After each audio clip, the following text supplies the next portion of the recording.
The dust swirled like judgment itself around that auction block in Redemption Creek, 1887, where a deaf-mute girl named Clara Rose stood chained like cattle until war-scarred rancher Ethan Hale saw the unbroken fire in her eyes and spent his last $50 to buy her freedom.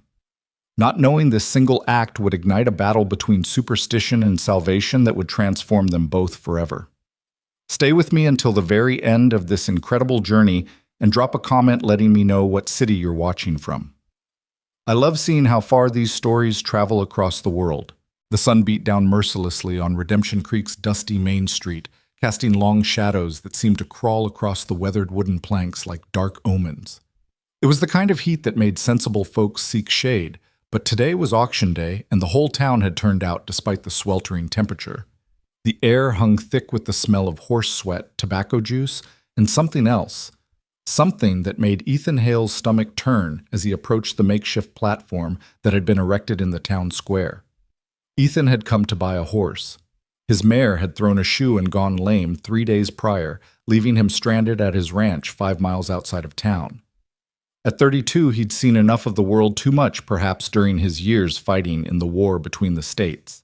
The scar that ran from his left temple to his jawline served as a permanent reminder of Antietam, where he'd lost his faith in both God and humanity.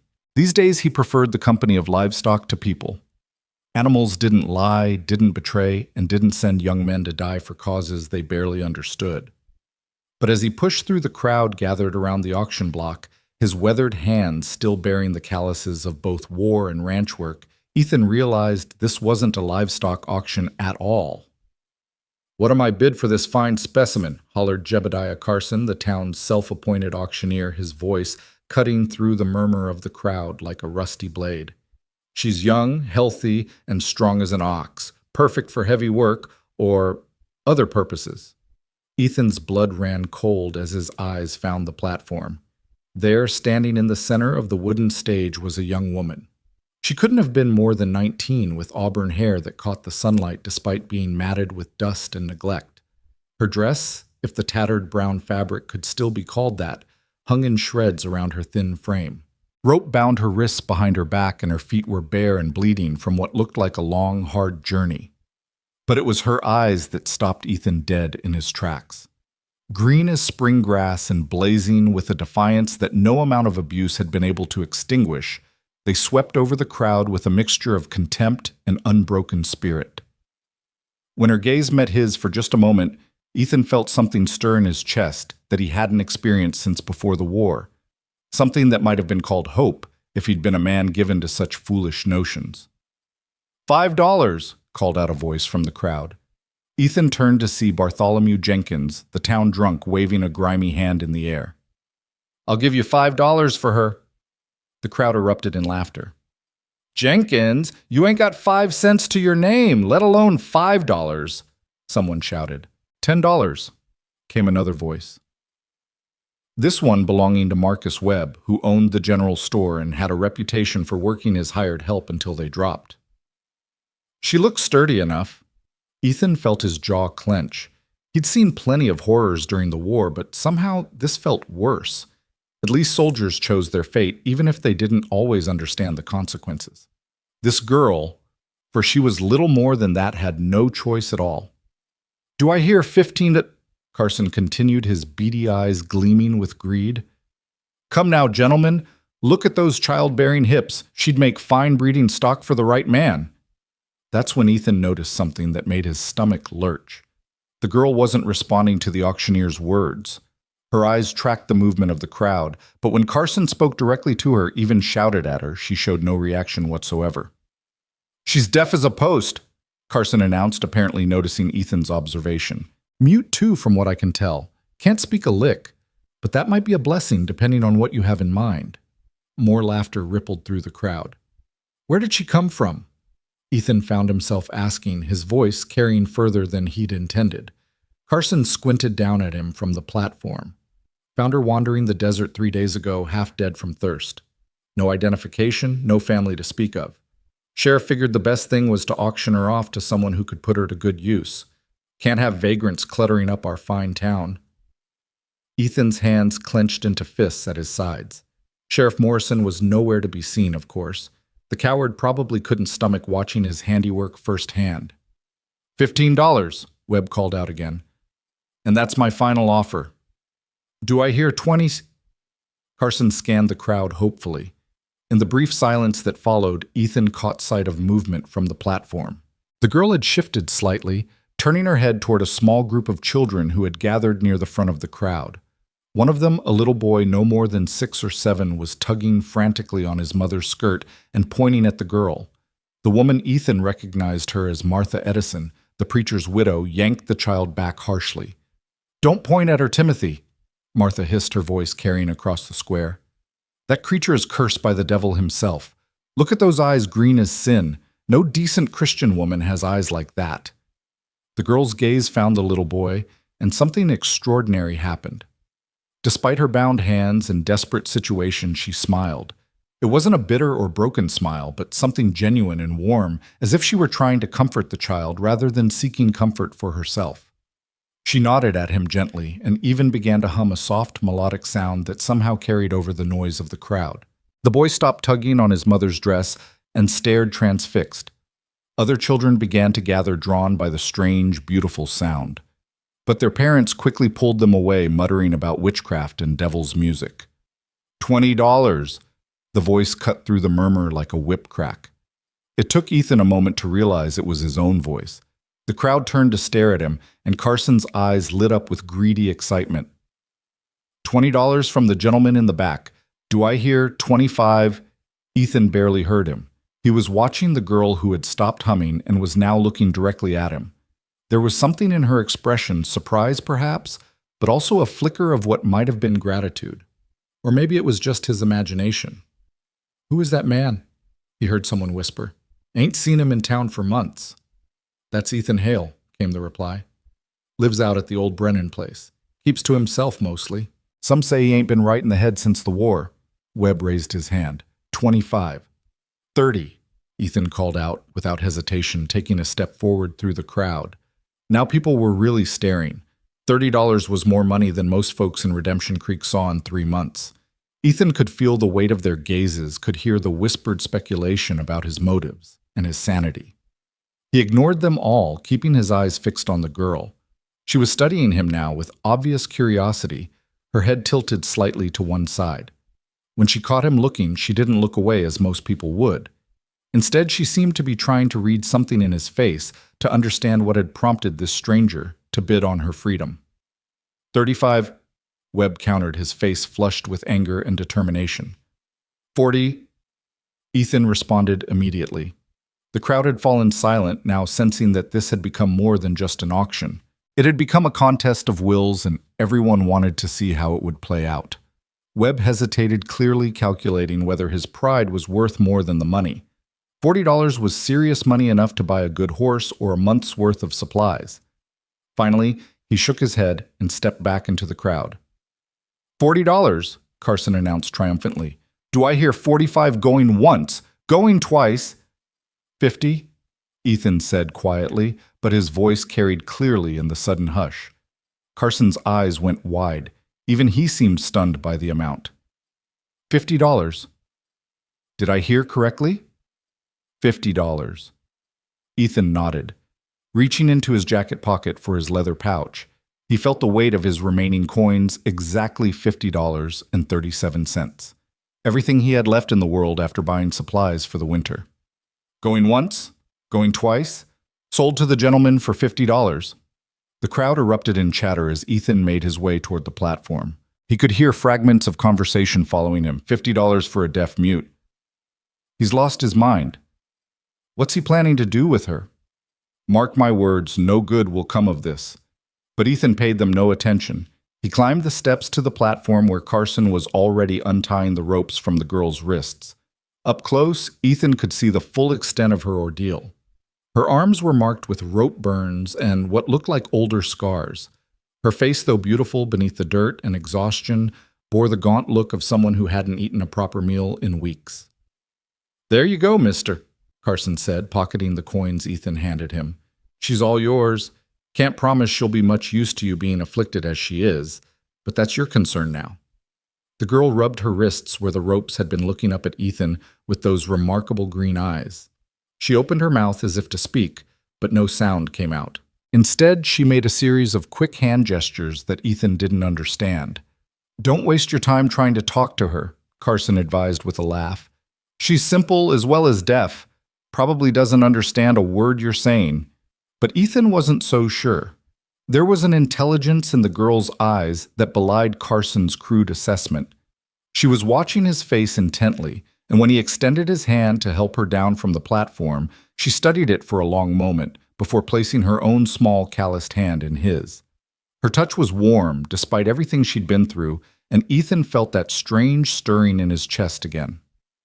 As she stepped down beside him, he realized she was taller than she'd appeared on the platform, probably 5.5 feet, with a grace of movement that suggested she was stronger than her slight build indicated. "What's her name?" Ethan asked Carson. The auctioneer shrugged. "Sheriff just called her the girl." "Could be anything, I suppose. You can name her whatever you like, now she's your property." Property? The word hit Ethan like a physical blow. He looked down at the young woman beside him, who was watching the exchange with obvious confusion. Whatever else she might be, she was no one's property. "Come on," he said gently, not sure if she could understand him, but hoping his tone would convey his intentions. "Let's get you out of here." As they made their way through the crowd toward where Ethan had left his borrowed horse and wagon, he could feel eyes boring into his back and hear the whispered comments that followed in their wake. Some people seemed merely curious about his motives, but others were clearly disapproving. "Ethan Hale." The voice belonged to Martha Edison, who had pushed through the crowd to intercept them. "I hope you know what you're doing bringing that creature into our community." Ethan stopped and turned to face the preacher's widow. Martha was a thin, severe woman in her 40s, dressed entirely in black despite the heat. Her dark hair was pulled back so tightly it seemed to stretch the skin around her eyes, and those eyes held a fanatical gleam that made Ethan uncomfortable. "I'm taking her to my ranch, Mrs. Edison," he replied evenly. "I don't see how that concerns anyone in town." "It concerns all of us when you bring evil into our midst," Martha shot back. "Look at her, those unnatural eyes, that devil's music she was making. Mark my words, no good will come of this. She's cursed, I tell you. Cursed." The girl had moved slightly behind Ethan during this exchange, but she was still watching Martha's face with that same intense concentration. When Martha pointed an accusing finger at her, the girl's expression didn't change, but Ethan felt her tense beside him. "The only curse I see here is ignorance," Ethan said, his voice hard with controlled anger. "Now, if you'll excuse us."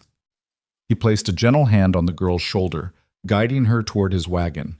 She came willingly, but he could sense her unease at the hostile atmosphere surrounding them.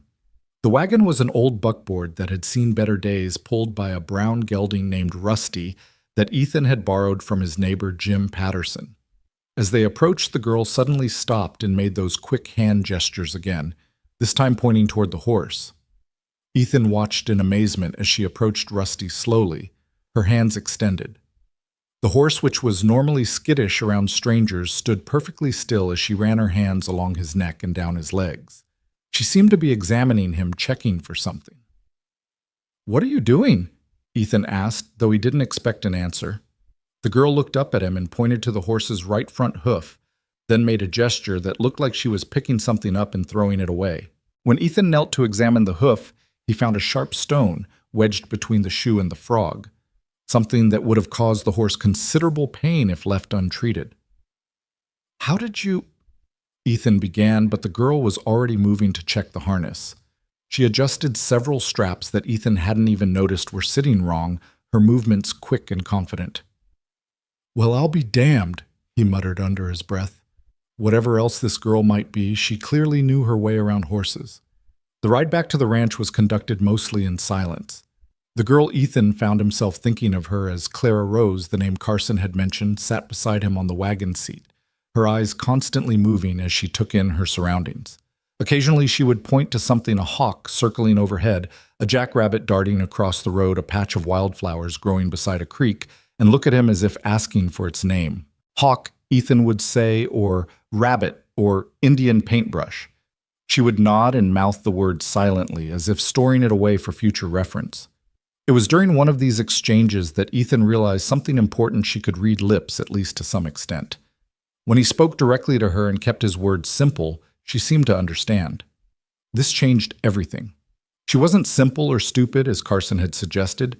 She was just trapped in a world of silence, trying to navigate by whatever clues she could gather. The sun was beginning to sink toward the western horizon when they finally reached the Double H Ranch. It wasn't much to look at: a small log cabin, a barn that needed repair, and a handful of outbuildings scattered across a valley floor that was more dust than grass after the long summer drought. But it was home, and after years of wandering after the war, that meant something to Ethan. Clara Rose sat up straighter as they approached the house, her eyes taking in every detail. When they passed the corral where Ethan's remaining horses were gathered, she made an excited sound, the first vocal noise he'd heard from her since her humming at the auction. "You like horses?" Ethan observed as he helped her down from the wagon.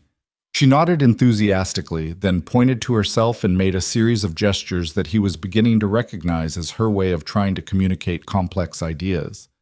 "You've worked with horses before," he said, more as a statement than a question. Another nod, this one accompanied by what might have been relief that he was beginning to understand her. As they walked toward the house, Ethan found himself wondering about her story. Where had she come from? How had she ended up wandering the desert alone? Did she have family somewhere, people who were looking for her?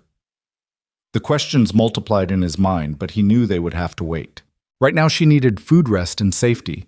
The cabin was sparse but clean, a main room that served as both kitchen and living area, a small bedroom, and a loft that Ethan had been using for storage. It wasn't much, but it was better than being sold like livestock in the town square. Clara Rose stood in the doorway looking around with those bright green eyes.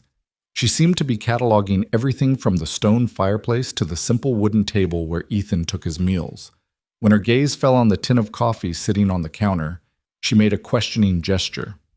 "Coffee," Ethan said. "Would you like some?" She nodded eagerly, and Ethan realized she was probably as tired as she was hungry. He set about building up the fire and putting water on to boil, acutely aware of her watching his every movement. It occurred to him that she was probably trying to learn the layout of her new environment, figuring out how things worked in this strange place she'd found herself. While the water heated, Ethan rummaged through his limited food supplies. He'd been planning to go to town for provisions when his horse went lame, so pickings were slim. But he managed to find some jerky hardtack and a can of peaches that had been saving for a special occasion.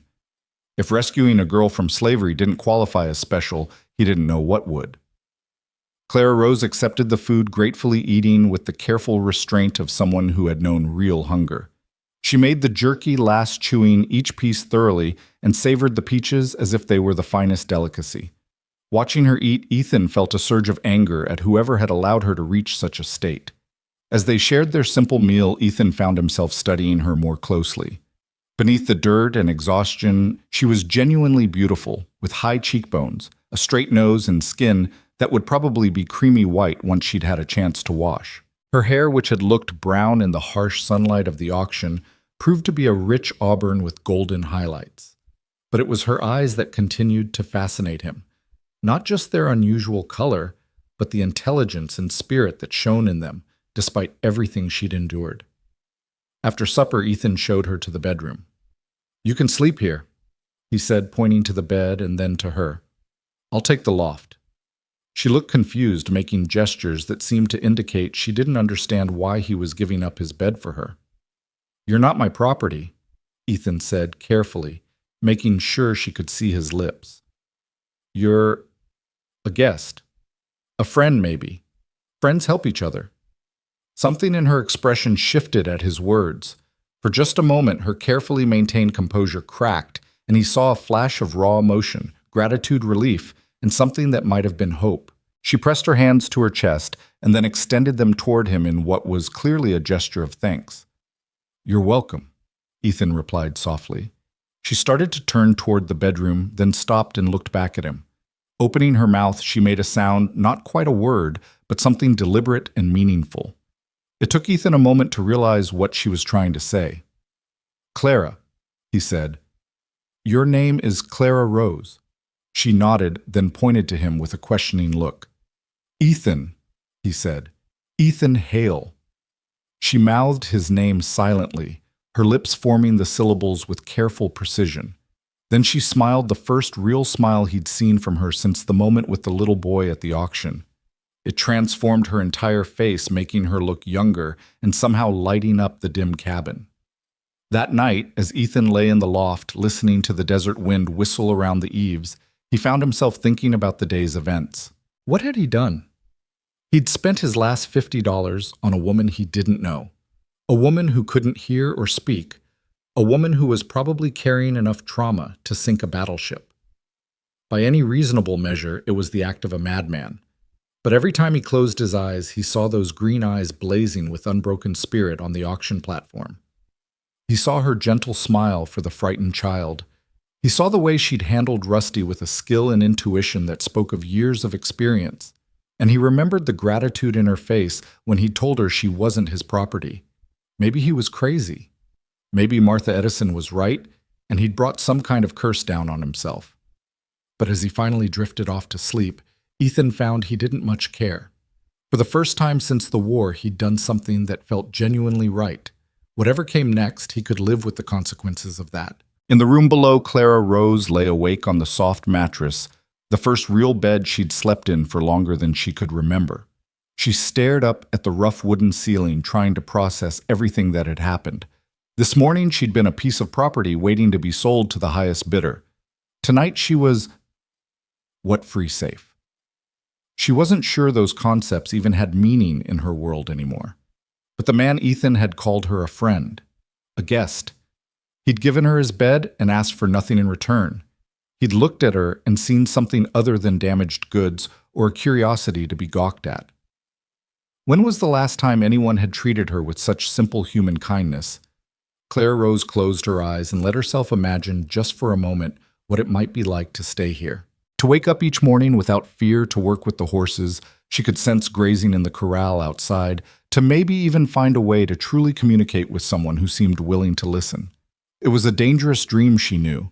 In her experience, kindness always came with a price, and sanctuary was usually temporary. But as exhaustion finally claimed her, Clara Rose allowed herself to hold on to that dangerous dream just a little while longer. Outside, the desert night settled over the Double H Ranch, bringing with it the promise of new challenges and unexpected possibilities. Neither Ethan nor Clara Rose could have imagined the trials that lay ahead, the suspicion and fear of the townspeople, the dangers that would test their growing bond, and the extraordinary gifts that would soon be revealed. But for now, for this one night, they were simply two wounded souls who had found an unexpected refuge in each other's company. The auction in Redemption Creek had ended, but their real story was just beginning. Dawn broke over the Double H Ranch with the kind of golden light that made even the harshest desert landscape look beautiful for a few precious moments. Ethan had been awake since before sunrise, a habit ingrained by years of military service and ranch life. He dressed quietly and made his way down from the loft, careful not to wake Clara Rose, who was still sleeping peacefully in the bedroom. As he stepped outside to check on the horses, he was surprised to find the cabin door already open and Clara Rose nowhere to be seen. His heart lurched with sudden panic. Had she run away during the night? Had someone come for her while he slept? But then he heard that same melodic humming he'd witnessed at the auction drifting from the direction of the corral. He found her standing among his horses, her auburn hair catching the morning light as she moved from animal to animal with an easy confidence that took his breath away. She was still wearing the tattered dress from yesterday, but somehow she looked different, more alive, more herself. Rusty the borrowed gelding was nuzzling her shoulder while she examined the other horses with gentle, knowing hands. "Morning," Ethan called softly, making sure she could see him before he approached. Clara Rose turned toward him with that transformative smile, pointing excitedly at a bay mare named Duchess, who was normally skittish around strangers. The horse was standing perfectly still while Clara Rose ran her hands along her legs, her face creased with concentration. "She's favoring her left rear hoof," Ethan observed, walking closer. Clara Rose nodded and made a series of quick gestures, then knelt beside Duchess's hoof. She worked with practiced efficiency, her fingers finding and removing a small piece of embedded gravel that Ethan hadn't even noticed was there. Duchess whickered softly and nudged Clara Rose's shoulder, and what was clearly gratitude. "How did you know?" Ethan asked, genuinely amazed. Clara Rose tapped her chest, then placed both hands flat against Duchess's side. She closed her eyes for a moment as if listening to something only she could hear. When she opened them again, she pointed to herself and then to all the horses, making a gesture that seemed to encompass some kind of connection between them. "You can feel what they feel," Ethan said slowly, trying to understand. Her face lit up with excitement at his comprehension. She nodded vigorously, then moved to his stallion. Thunder, a black quarter horse with a reputation for being difficult. Thunder had been nervous around strangers ever since a lightning strike had spooked him badly the previous spring. But as Clara Rose approached, the horse grew calm, lowering his great head so she could stroke his neck. She placed her hands on Thunder's forehead and closed her eyes again. After a moment, she opened them and looked at Ethan with an expression of deep sadness. She pointed to the sky, then made a zigzag motion with her finger lightning. Then she touched her own chest and shook her head as if saying the fear was still there, still hurting. "You can sense his memories," Ethan breathed. "The storm that scared him." Clara Rose nodded, then did something extraordinary. She began to hum again, but this time it was different. A soothing, rhythmic melody that seemed to pulse with the rhythm of a heartbeat. Thunder's ears pricked forward, and gradually his muscles relaxed. The wild look that had haunted his eyes since the lightning strike began to fade. "I'll be damned," Ethan murmured. "You're healing him." The sound of approaching hoofbeats interrupted the moment. Ethan turned to see his neighbor, Jim Patterson, riding up the dusty trail that led to the ranch. Behind him rode Sheriff Morrison and two other men Ethan didn't recognize immediately. His stomach clenched with foreboding. "Clara," he said quietly, not wanting to alarm her but needing her attention. "Go to the house. Now." She must have read the tension in his voice and posture because she immediately stepped away from Thunder and began walking toward the cabin. But Ethan could see her glancing back, clearly worried about what was happening. "Morning, Ethan," Jim called out as the four men dismounted near the corral. Patterson was a decent man in his 50s with graying hair and the weathered face of someone who'd spent his life working outdoors. But today he looked uncomfortable, avoiding Ethan's eyes. "Jim," Ethan replied carefully. "Sheriff, what brings you all the way out here so early?" Sheriff Morrison was a portly man with a badge that seemed too small for his expansive gut. He'd been elected more for his willingness to look the other way when important people bent the rules than for any particular law enforcement skills. The other two men were strangers, well-dressed city types who looked distinctly out of place on a dusty ranch. "We heard about your purchase yesterday," Morrison said, mopping sweat from his forehead with a stained handkerchief. "These gentlemen have some questions about the girl." One of the strangers stepped forward. He was tall and lean with sharp features and cold gray eyes that reminded Ethan unpleasantly of a hawk studying its prey. "Mr. Hale, I'm Thomas Roosevelt representing certain business interests in the territory. This is my associate, Dr. Samuel Crane." The second man was shorter and rounder with wire-rimmed spectacles and the soft hands of someone who'd never done manual labor. He carried a black leather bag that marked him as some kind of medical professional. "What kind of business interests?" Ethan asked, not offering to shake hands. "The kind that are concerned when unusual individuals surface in our communities," Roosevelt replied smoothly. "We've heard reports about your acquisition yesterday, a deaf-mute girl with certain unusual characteristics." "She's not unusual," Ethan said flatly. "She's just deaf." Dr. Crane cleared his throat. "Mr. Hale, we've received reports that this individual may possess certain abnormal capabilities. We'd like to examine her for the good of science and the safety of the community." "Examine her?" Ethan's voice took on a dangerous edge. "She's not a specimen, doctor. She's a human being." Of course," Roosevelt interjected quickly. "But surely you understand our concern. Reports of supernatural abilities can cause panic among the simple folk. We merely want to verify that there's nothing to worry about." "What reports?" Ethan demanded, though he suspected he already knew. Sheriff Morrison shifted uncomfortably. "Well, there's been talk in town since yesterday. Martha Edison's been telling folks that the girl made devil's music, and some of the children said she was casting spells on them. She hummed a lullaby to comfort a scared child. Ethan said, his patience wearing thin. If that's witchcraft, then every mother in the territory is a sorceress. Nevertheless, Roosevelt continued, we'd appreciate the opportunity to speak with her. Surely you have nothing to hide. It was a trap, and Ethan knew it. Refuse, and they'd claim he was protecting something dangerous. Agree, and they'd subject Clara Rose to God knew what kind of examination or interrogation. He was still weighing his options when the decision was taken out of his hands. Ethan, Clara Rose's voice was soft and uncertain, but it carried clearly across the yard. She was standing in the doorway of the cabin, her hands clasped in front of her like a shield. The four visitors turned to stare at her, and Ethan saw Roosevelt's eyes narrow with interest. Doctor. Crane actually pulled out a small notebook and began scribbling observations. Miss Shusk, Roosevelt called out, his tone falsely friendly. Could you join us, please? We'd like to have a word with you. Clara Rose looked at Ethan questioningly, clearly not understanding what Roosevelt had said, but sensing the tension in the air. Ethan wanted to tell her to go back inside to hide until these men left, but he knew that would only make things worse. It's all right, he said gently, walking toward her. These men want to talk to you. I'll be right here. She nodded and walked with him toward the group, but Ethan could feel her nervousness in the way she stayed close to his side. When they reached the others, Roosevelt stepped forward with what he probably thought was a reassuring smile.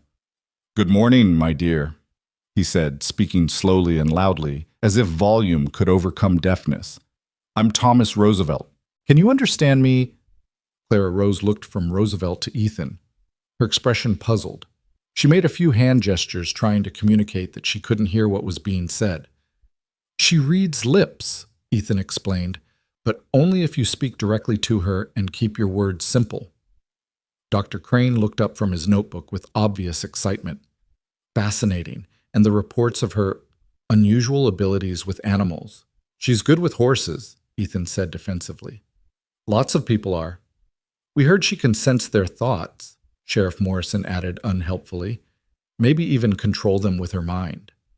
Clara Rose must have caught enough of the conversation to understand what they were discussing because her face went pale. She stepped behind Ethan, using his body as a shield between herself and the visitors. She's afraid, Ethan said, his protective instincts flaring. You're scaring her. We don't mean any harm, Roosevelt assured him. We simply want to understand what we're dealing with. Perhaps she could demonstrate her talents with the horses. No, Ethan said flatly. She's not a circus act. But Clara Rose surprised him by tugging on his sleeve. When he looked down at her, she pointed to herself and then to the horses, making gestures that seemed to indicate she was willing to show them what she could do. You don't have to prove anything to them, Ethan said softly. She smiled at him with a courage that made his chest tighten, then walked toward the corral where Thunder was still standing. The big stallion raised his head as she approached, nickering softly in greeting. The watching men fell silent as Clara Rose placed her hands on Thunder's neck and closed her eyes. After a moment, she began that soft humming again, not the lullaby from yesterday, but something deeper and more complex. The melody seemed to wrap around them all, creating an almost hypnotic atmosphere. Thunder responded immediately, his ears pricking forward and his entire posture relaxing. But it was more than just calming. There was something almost otherworldly about the connection between the girl and the horse. They seemed to be communicating on a level that transcended normal understanding. Then something happened that made even Ethan's breath catch in his throat. Thunder began to move not in response to any visible command, but as if Clara Rose was guiding him through pure thought. The stallion walked in a perfect circle around the corral, then broke into a smooth trot, his movements flowing like water. Remarkable, Dr. Crane whispered, scribbling furiously in his notebook. The level of control is unprecedented. But Roosevelt's reaction was quite different. His face had gone hard with calculation and what might have been greed. Very interesting indeed, he murmured. Very interesting. Clara Rose opened her eyes and stepped back from Thunder, who immediately returned to his normal behavior. She looked at the assembled men with a mixture of pride and apprehension, clearly hoping she'd somehow satisfied their curiosity. Wonderful demonstration, my dear, Roosevelt said, his smile not reaching his eyes. Truly remarkable. Tell me, have you always had this gift? Clara Rose looked to Ethan for translation. When he repeated the question more simply, she nodded and pointed to herself as a child, then made gestures indicating she'd been working with animals for many years. And your family, Roosevelt continued, did they share your abilities? At this question, Clara Rose's face crumpled with grief. She shook her head violently and made gestures that clearly indicated loss and death. Tears began to flow down her cheeks as she tried to communicate something urgent and painful. That's enough, Ethan said firmly, moving to put his arm around Clara Rose's shoulders. Can't you see you're upsetting her? Of course, Roosevelt replied, though his eyes remained fixed on Clara Rose with unsettling intensity. We wouldn't want to cause distress. But surely you understand, Mr. Hale, that abilities like this raise certain questions about public safety. Public safety, Ethan's voice was dangerously quiet. She calmed a frightened horse. How exactly does that threaten public safety? Dr. Crane cleared his throat again. Mr. Hale, in my professional opinion, individuals with such unusual neurological presentations often exhibit unpredictable behaviors. It might be best if the young lady could be placed somewhere where she could receive proper care and observation. You mean locked up? Ethan said bluntly. Now, Roosevelt interjected. No one said anything about locking anyone up. We're simply suggesting that she might benefit from proper medical attention and study. For her own good, of course. Clara Rose had been following the conversation as best she could, and something in Roosevelt's tone must have alarmed her because she suddenly gripped Ethan's arm tightly. She looked up at him with frightened eyes and shook her head frantically. She doesn't want to go with you, Ethan said. And she doesn't have to. Last I checked, this was still a free country. Sheriff Morrison shifted uncomfortably. Well now, Ethan, that might depend on whether she's considered competent to make her own decisions, being deaf and mute and all. She's deaf, not stupid, Ethan snapped. And she's not mute either, she just can't speak normally. But she understands plenty. Nevertheless, Roosevelt said smoothly, the law regarding individuals with mental deficiencies is quite clear. If she's deemed unable to care for herself, she's been caring for herself just fine, Ethan interrupted. Better than fine, she's got more horse sense than most people I know. The standoff might have continued indefinitely, but it was interrupted by the sound of more approaching riders. This time, it was a larger group, at least 6 men on horseback, led by someone Ethan recognized with a sinking heart. Marcus Webb, the store owner who'd been bidding against him at the auction, rode at the head of the group. Behind him were several other townspeople, including Martha Edison's son, Jonathan, a hot-headed young man who'd appointed himself as the unofficial enforcer of his mother's religious views. Well, Webb called out as the group rode into the yard. Looks like we're not the only ones concerned about this situation. Roosevelt turned to greet the newcomers with obvious satisfaction. Mr. Webb, I presume we've been having a most enlightening conversation with Mr. Hale about his acquisition. Acquisition! Webb's face flushed with anger. That girl should have been mine. I had every right to bid higher, but he cheated somehow.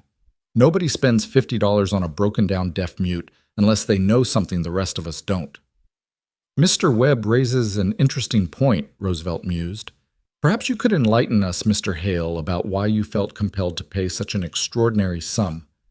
Ethan felt Clara Rose press closer to his side, her fear palpable.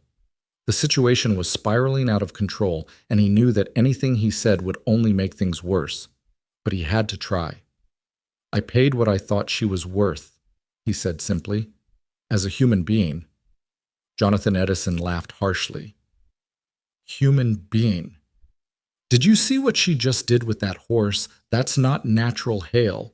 That's witchcraft, pure and simple. My mother's been praying for guidance all night, another voice added.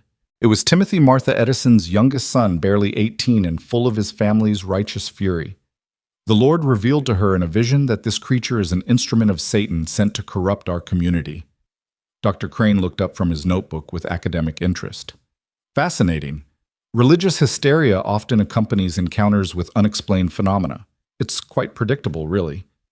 His dismissive tone only inflamed the townspeople further. Hysteria. Jonathan Edison's hand moved to the gun at his hip. Are you calling my mother a liar, city man? Gentlemen, please, Roosevelt interjected smoothly. Let's not allow emotions to cloud our judgment. The facts are clear. We have an individual with unusual abilities living in our community without proper supervision or study. Surely we can all agree that this situation requires careful handling. Ethan realized with growing alarm that Roosevelt was deliberately inflaming both sides of the conflict, playing the townspeople's fears against the visitor's supposed scientific interest. But to what end? His question was answered when Sheriff Morrison cleared his throat nervously. Mr. Roosevelt here has made the county an offer, he announced. He's willing to take the girl off our hands and transport her to a proper facility where she can be studied and cared for, all legal and proper-like. Studied? Ethan's blood ran cold. What kind of facility? A private research institution, Roosevelt explained. We specialize in individuals with unique neurological presentations. She would be very well cared for, I assure you. Clara Rose might not have understood every word, but she clearly grasped the intent. She began shaking her head frantically, making desperate gestures to Ethan. Her humming took on a frantic, discordant quality that made all the horses in the corral begin moving restlessly. Look at that, Webb shouted, pointing at the agitated animals. She's casting a spell right in front of us. She's frightened, Ethan said loudly, trying to be heard over the growing commotion. You're all scaring her, and the horses are picking up on her fear. But his explanation was lost in the rising tide of hysteria. The horses were indeed becoming more agitated, feeding off Clara Rose's terror in a feedback loop that threatened to spiral completely out of control. Thunder reared up on his hind legs, whinnying in distress, while the other animals milled about in confusion. Do something, Timothy Edison yelled. Stop her before she kills us all. Dr. Crane pulled a small vial from his medical bag. I have a sedative that should calm her, he announced, moving toward Clara Rose with obvious intent. That's when Ethan lost his temper completely. He stepped in front of Clara Rose, his hand moving to the Colt .45 he wore at his hip. Nobody touches her. He said, his voice carrying the deadly calm of a man who'd killed before and wouldn't hesitate to do so again. The yard fell silent except for the restless movements of the horses and Clara Rose's increasingly frantic humming.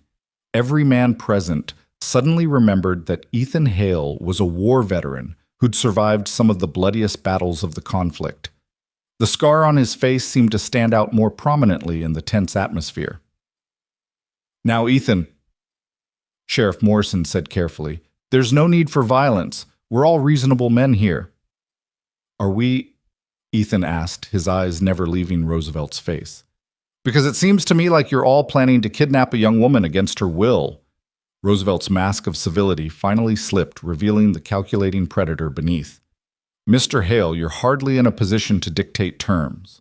You're outnumbered 10-1 and harboring an individual who may pose a threat to public safety. I suggest you step aside and let us handle this situation properly.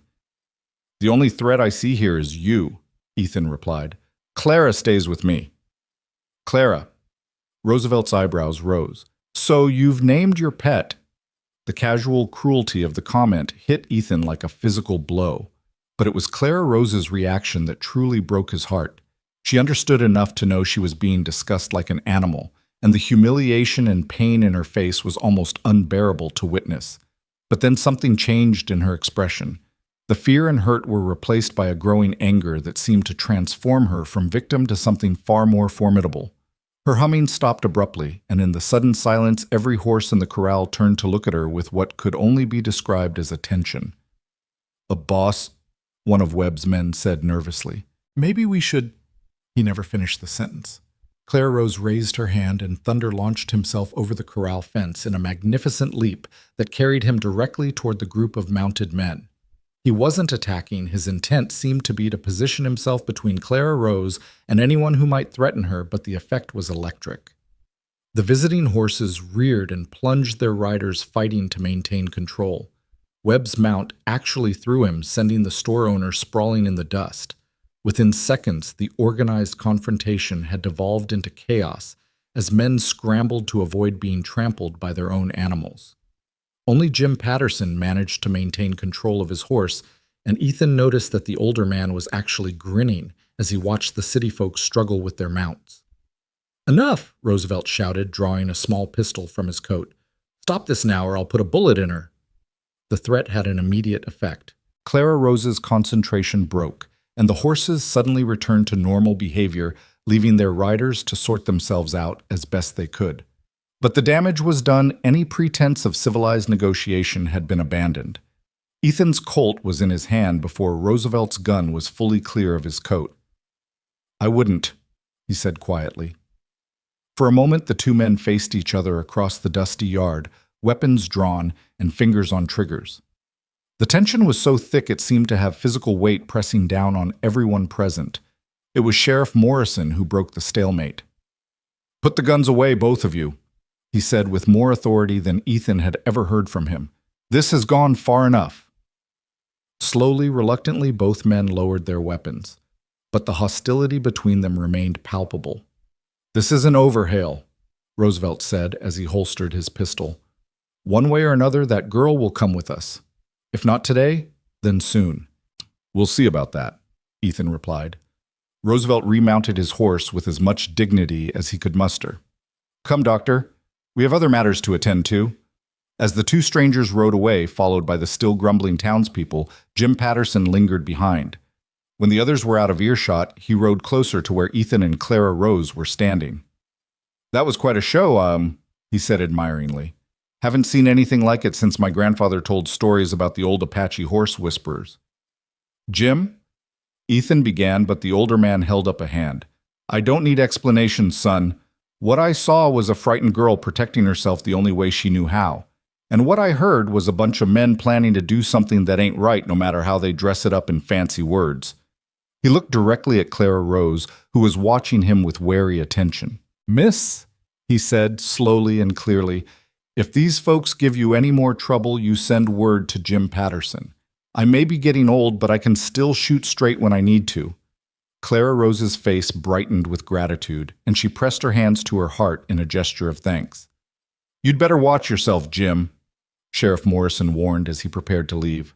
"Harboring fugitives is a serious crime." "Fugitive?" Patterson laughed. "Morrison, that girl hasn't committed any crime except being different. Last I checked, that wasn't illegal in this country." After the sheriff departed, shaking his head in disapproval, Jim turned back to Ethan. "You need supplies from town." "I was planning to go tomorrow," Ethan replied. "I'll handle it," Patterson said firmly. "Make me a list. It wouldn't be smart for you to show your face in Redemption Creek for a while. Feelings are running pretty high." As Patterson rode away, Ethan found himself alone with Clara Rose in the aftermath of the morning's confrontation. She was standing beside Thunder, who had returned to the corral and was nuzzling her shoulder protectively. Her face was pale but determined, and there was something new in her eyes, a recognition that her gift, whatever it was, made her both valuable and vulnerable in ways she was only beginning to understand. "I'm sorry," Ethan said softly. "I didn't know bringing you here would put you in danger." Clara Rose shook her head and made gestures that seemed to indicate it wasn't his fault. Then she pointed to herself, and to him, making a gesture that encompassed the ranch and seemed to ask if she could stay. "As long as you want," Ethan assured her. "This is your home now, if you'll have it."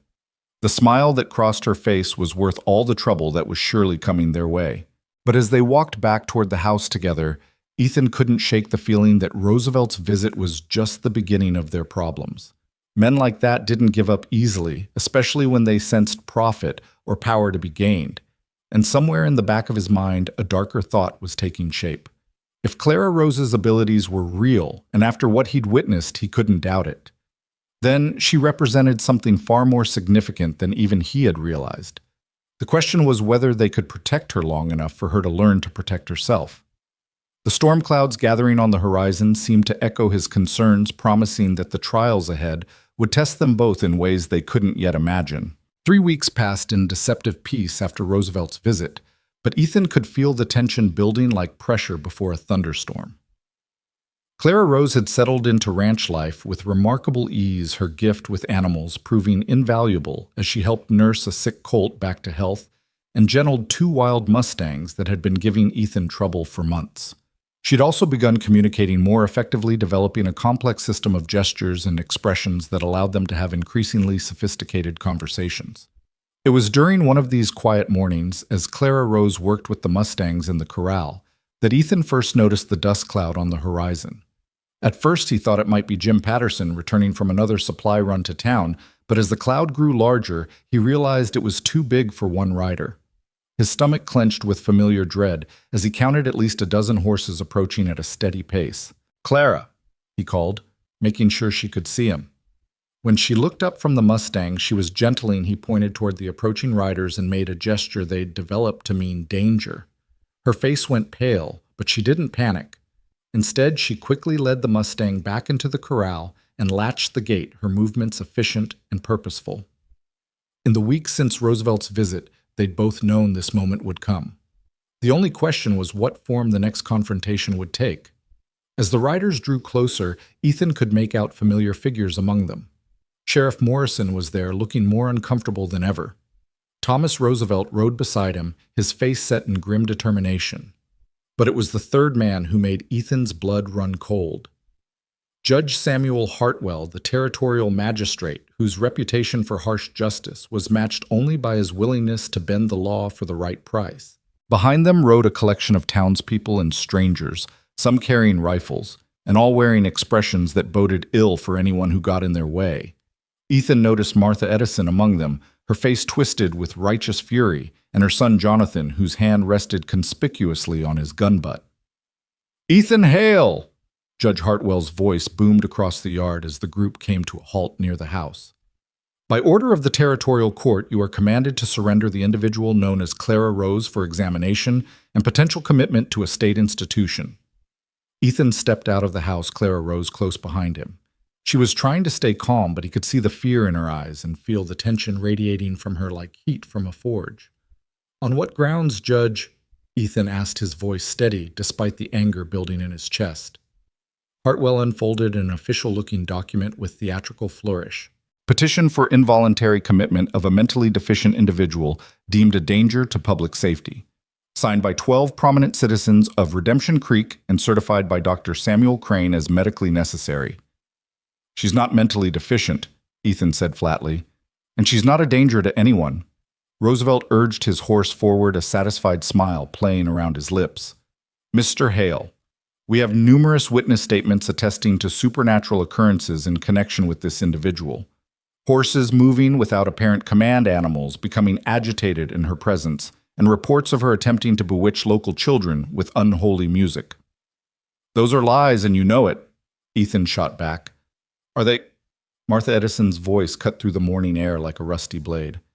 "Tell me, Mr. Haley, can you deny that she made those horses obey her without any natural means of control? Can you deny that she's cast some kind of spell over you, making you spend your life savings on damaged goods?" Clara Rose had been following the conversation as best she could, and Martha's venomous tone needed no translation. She stepped forward, standing tall despite her fear, and looked directly at the preacher's widow. Then she did something that stunned everyone present. She spoke. "Not evil," she said, her voice rusty from disuse but clear enough to understand. "Help animals. Help people." The effect of her words was electric. Several of the townspeople crossed themselves, and more than one gun was halfway drawn before cooler heads prevailed. "The demon speaks!" Martha shrieked. "Do you see? She's been hiding her abilities, pretending to be mute. What other deceptions has she practiced?" Dr. Crane had produced his notebook again and was scribbling furiously. "Fascinating. Selective mutism combined with apparent telepathic abilities with animals. The research possibilities are extraordinary." "She's not a research subject," Ethan said, his hand moving to his gun. "She's a human being with the same rights as anyone else." Judge Hartwell shook his head sadly. "I'm afraid the law disagrees with you, Mr. Hale. The territorial statutes are quite clear regarding individuals who are deemed mentally incompetent or potentially dangerous to the community. For their own protection and the safety of others, such persons may be committed to appropriate institutions." "What institution?" Ethan demanded. "Where exactly are you planning to take her?" Roosevelt's smile widened. "The Blackwood Institute for the Study of Exceptional Individuals. a private facility in Colorado where she'll receive the finest care and attention. Ethan had heard of Blackwood Institute, and the stories weren't reassuring. It was rumored to be more laboratory than hospital, a place where people went and were never seen again. The thought of Clara Rose trapped in such a place filled him with cold rage. "She's not going anywhere," he said quietly, and something in his tone made several of the riders shift nervously in their saddles. "Mr. Hale," Judge Hartwell said with forced patience, "you're speaking of resisting a lawful court order. That's a serious crime punishable by imprisonment." "So is kidnapping," Ethan replied. "And that's what this is no matter how you dress it up in legal language." Sheriff Morrison cleared his throat uncomfortably. "Ethan, I don't like this any more than you do, but I've got my orders. Don't make this harder than it has to be." "Your orders?" Ethan's voice was dangerously quiet. "Who's giving you orders?" "Morrison? Because last I checked, you answered to the people of this county, not to some snake oil salesman from back east." Roosevelt's face flushed with anger. "Mr. Hale, your insults don't change the facts.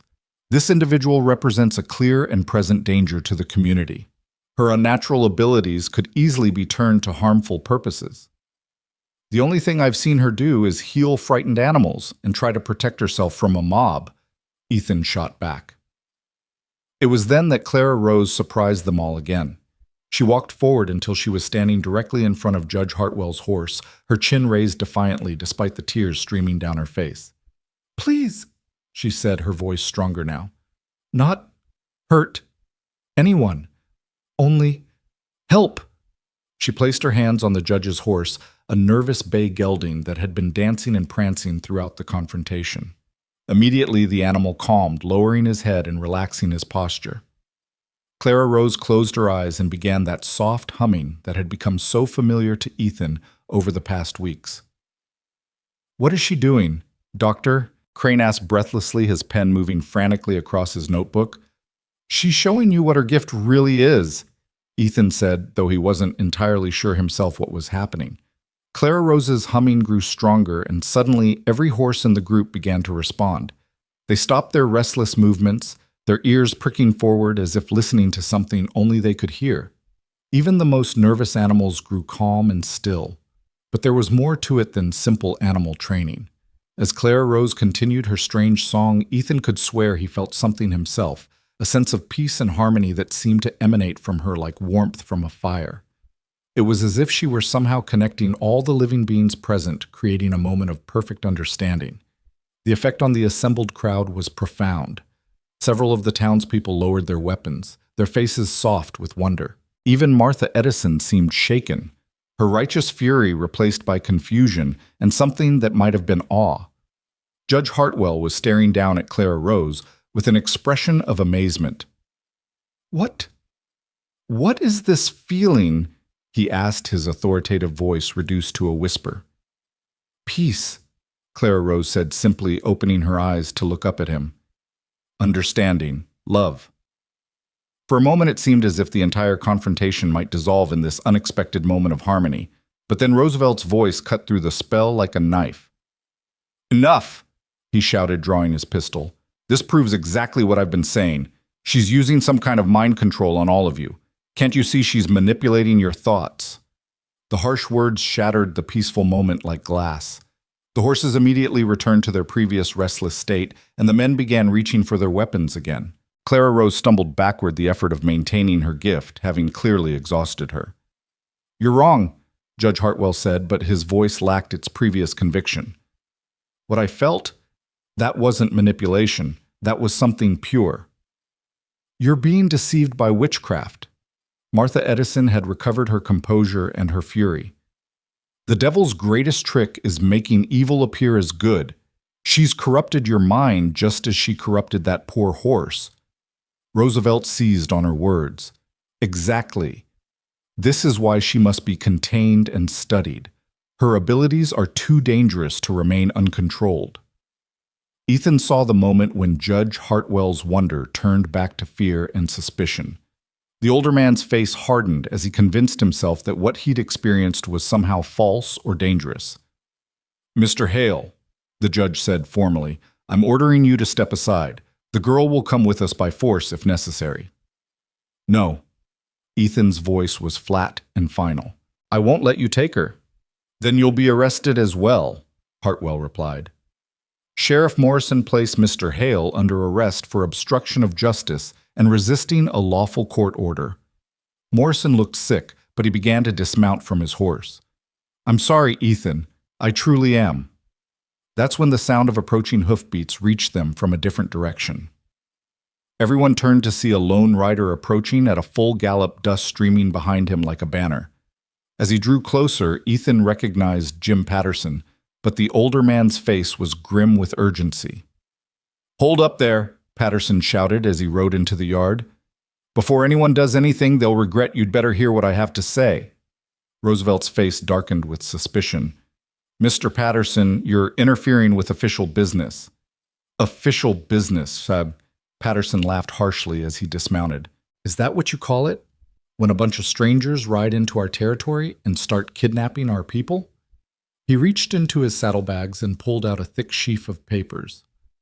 I took the liberty of sending some telegrams to Colorado asking about this Blackwood Institute of yours, Roosevelt. Want to guess what I found out? Roosevelt's confident expression wavered slightly. I don't know what you think you've discovered, but I discovered that the Blackwood Institute was shut down by federal marshals 6 months ago. Patterson continued, his voice carrying clearly across the yard. Seems they were conducting illegal medical experiments on their patients. Several people died under mysterious circumstances. A murmur of shock ran through the assembled crowd. Even Judge Hartwell looked shaken by this revelation. That's impossible, Dr. Crane sputtered. Mr. Roosevelt assured me that Blackwood was a reputable facility. Patterson turned his attention to the doctor. And what about you, Dr. Crane? According to the Territorial Medical Board, your license was revoked 2 years ago for conducting unauthorized experiments on charity patients in Denver. You're not even legally allowed to practice medicine. Dr. Crane's face went white, and he began backing his horse away from the group. Roosevelt's calm mask was finally slipping, revealing the desperate predator beneath. These are obvious fabrications, Roosevelt said, but his voice lacked conviction. Lies spread by those who would deny the advancement of medical science. Are they? Patterson held up one of his papers. This is a telegram from the U.S. Marshal's office in Denver. They've been looking for you, Roosevelt, or should I say, Robert Thompson. Seems you've been running the same con in 3 different territories, kidnapping people with unusual abilities and selling them to wealthy collectors who like to keep human curiosities. The revelation hit the crowd like a physical blow. Several of the townspeople who had been supporting Roosevelt began edging away from him, suddenly seeing the situation in a very different light. Judge Hartwell's face had gone red with anger and embarrassment. Is this true, Roosevelt? Have I been deceived into participating in a criminal enterprise? Your Honor, Roosevelt began desperately. I can explain. He never got the chance. With the smooth motion of a man who'd spent years in dangerous situations, Ethan drew his Colt and had it pointed at Roosevelt's chest before anyone could react. Nobody move, Ethan said calmly. I think we've heard enough. Roosevelt's hand had been creeping toward his own weapon, but he froze when he found himself staring down the barrel of Ethan's gun. Around the yard, the dynamic had shifted completely.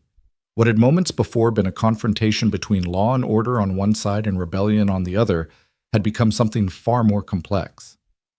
Mr. Patterson, Judge Hartwell said heavily, do you have enough evidence to support these allegations?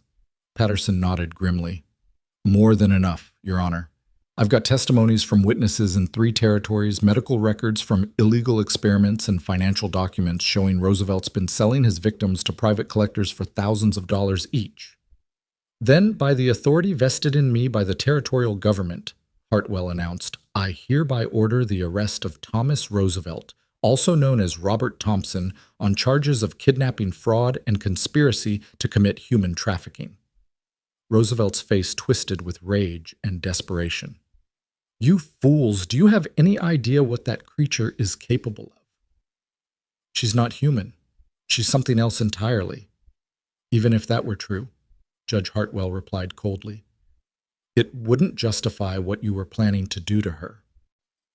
Sheriff Morrison, looking relieved to finally be on the right side of the law, began moving to arrest Roosevelt. But the con man wasn't finished yet. "You'll regret this." Roosevelt snarled, his composure completely shattered. "That thing will bring nothing but death and destruction. Mark my words. She's a harbinger of something dark and terrible." As Morrison placed handcuffs on Roosevelt, Dr. Crane made a desperate bid for freedom, spurring his horse toward the open desert. But he'd barely gone 50 yards when something extraordinary happened. Clara Rose, who had been watching the proceedings with wide eyes, suddenly stepped forward and raised her hand. Every horse in the yard, including the one carrying Dr. Crane, came to an immediate stop. The fleeing doctor found himself sitting on a statue instead of a running horse, completely helpless.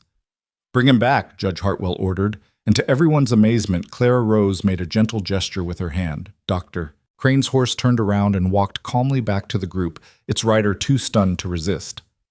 "How is that possible?" one of the townspeople whispered. "I don't know," Judge Hartwell admitted, looking at Clara Rose with a mixture of awe and uncertainty. "But I know it's not evil. What I felt when she did whatever she did, that was something pure and good." Martha Edison, who had been silent during Roosevelt's exposure, suddenly stepped forward. Her face was still hard with suspicion, but there was something else there now, a flicker of doubt. "Judge," she said slowly, "I still believe there's something unnatural about this girl, but if what Mr. Patterson says is true, then we almost handed her over to men who would have done her terrible harm." She looked directly at Clara Rose, for the first time really seeing her instead of just the threat she represented. "Child," she said carefully, "I may not understand what you are or where your abilities come from, but I can see that you're not evil. I apologize for the fear I've spread about you." Clara Rose's response was immediate and heartbreaking. Tears began flowing down her cheeks as she nodded. Forgiveness. Her hands pressed to her heart in that gesture of gratitude that had become so familiar to Ethan. "Thank you," she whispered, her voice barely audible, but carrying clearly in the silence that had fallen over the yard.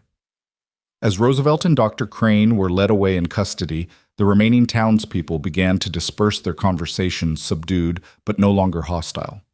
The crisis had passed, but Ethan knew that fundamental questions remained unanswered. Judge Hartwell lingered as the others departed, his weathered face thoughtful. "Mr. Hale," he said finally, "I owe you an apology. I allowed myself to be deceived into participating in what would have been a grave injustice." "You weren't the only one," Ethan replied. "Roosevelt was very convincing." "Perhaps," Hartwell mused, "but that doesn't excuse my failure to investigate his claims more thoroughly." He looked at Clara Rose, who was standing quietly beside Ethan. "Miss Clara Rose, I want you to know that you have the full protection of the territorial government. No one will be allowed to take you against your will again." Clara Rose nodded her thanks, but Ethan could see the exhaustion in her face. The morning's events had taken a tremendous toll on her both physically and emotionally. "However," Hartwell continued, "I must ask, what are your plans, your abilities, whatever their source make you be unique? There will be others like Roosevelt people who would exploit you for their own gain."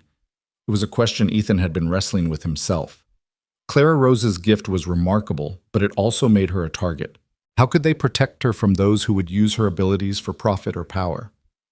"She stays here," Ethan said firmly. "This is her home now. And if more men like Roosevelt come looking for her, then they'll have to go through me first." Judge Hartwell studied Ethan for a long moment, taking in the determination in his voice and the protective way he stood beside Clara Rose. "You realize what you're taking on, the responsibility for her safety and well-being." "I understand," Ethan replied. Clara Rose surprised them both by stepping forward and taking Ethan's hand in hers.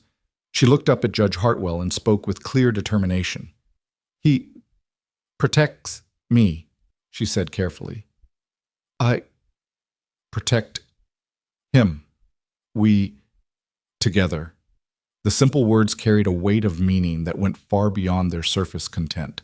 This wasn't just about a protector and his charge. It was about two people who had found something in each other worth fighting for. Judge Hartwell nodded slowly. "Very well, but I strongly suggest you both be careful. The world can be cruel to those who are different. As the judge rode away, Ethan and Clara Rose were finally alone in the aftermath of the morning's drama. The silence stretched between them, filled with unspoken thoughts and emotions. "Are you all right?" Ethan asked gently.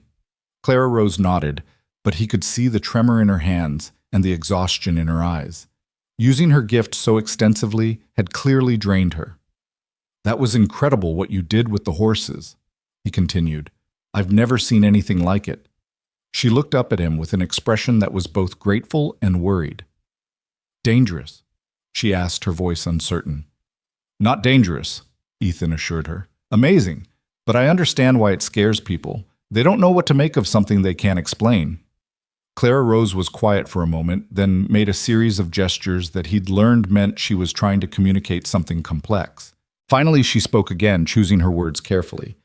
"Family had gift," she said slowly. "All gone because afraid."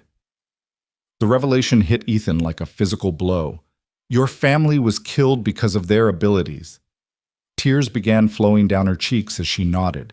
Through a combination of words and gestures, she began to tell him a story that broke his heart.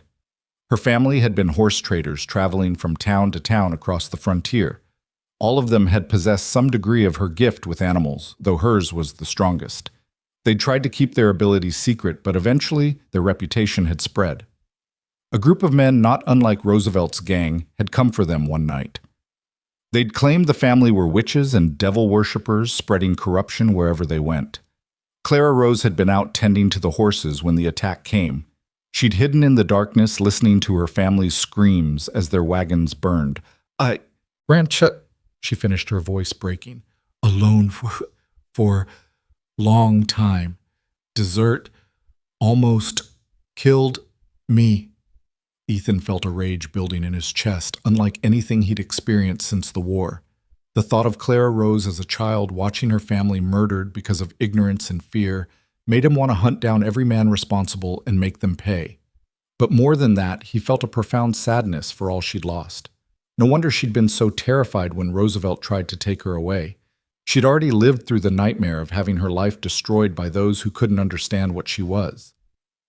"I'm sorry," he said softly, knowing the words were inadequate but needing to say them anyway. "I'm so sorry you had to go through that." Clara Rose wiped her tears and looked up at him with an expression of fierce determination. "Safe here?" she asked. "Safe here," Ethan promised. "I swear to you, Clara Rose, no one will ever take you away from here against your will. Not while I'm alive to prevent it." She smiled through her tears and leaned against him, trusting him with a vulnerability that made his chest tighten with emotions he hadn't felt in years. As he put his arms around her, offering what comfort he could, Ethan realized that something fundamental had changed between them during the crisis. This was no longer just about protecting someone who needed help. Somewhere along the way, Clara Rose had become essential to him in a way he was only beginning to understand.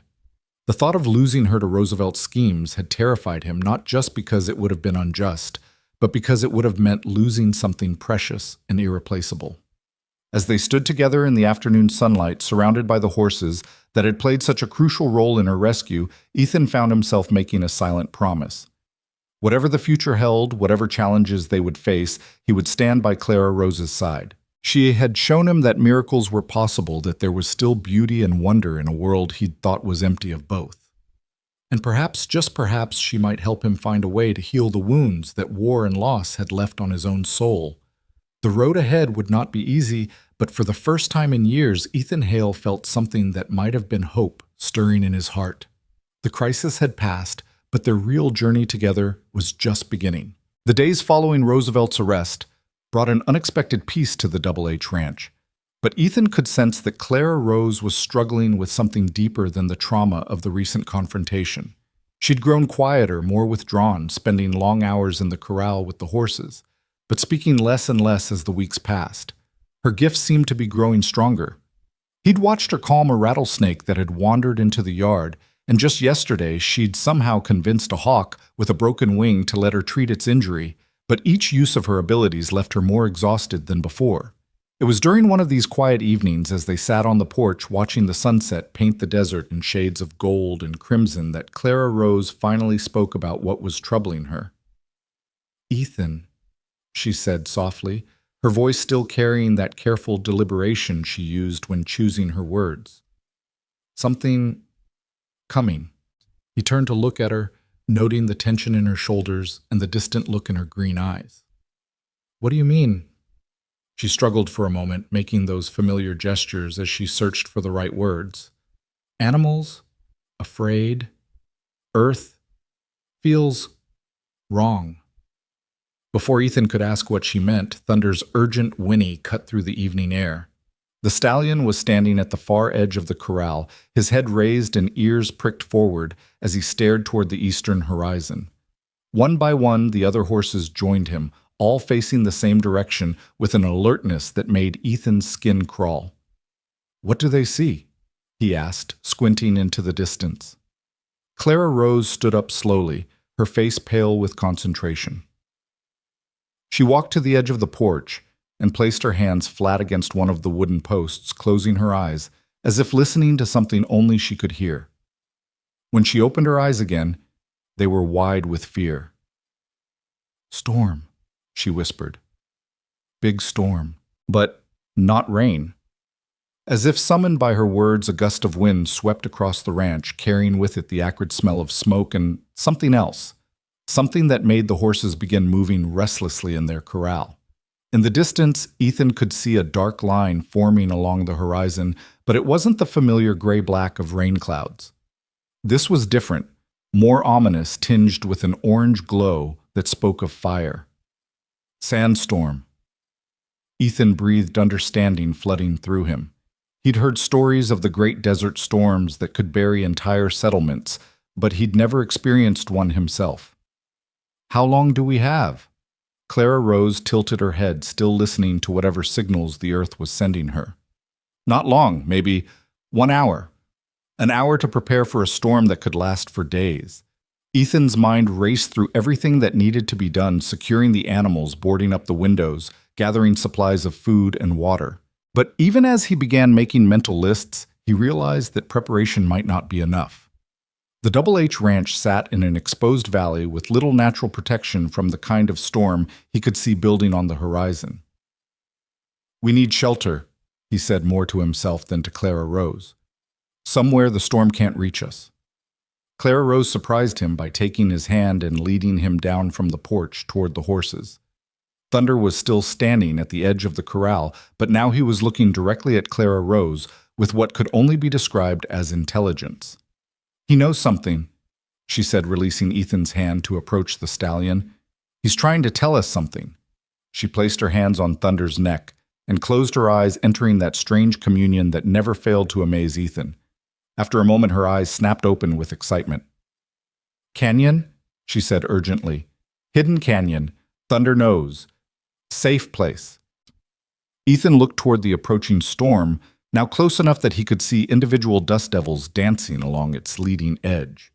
The air pressure was dropping rapidly, making his ears pop and sending an unnatural chill through the desert heat. "How far, Ta?"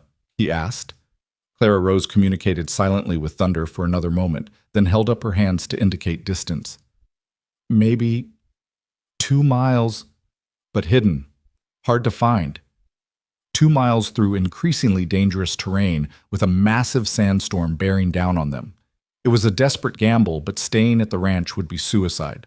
Already the wind was picking up, sending tumbleweeds cartwheeling across the yard and forcing them to squint against the stinging sand.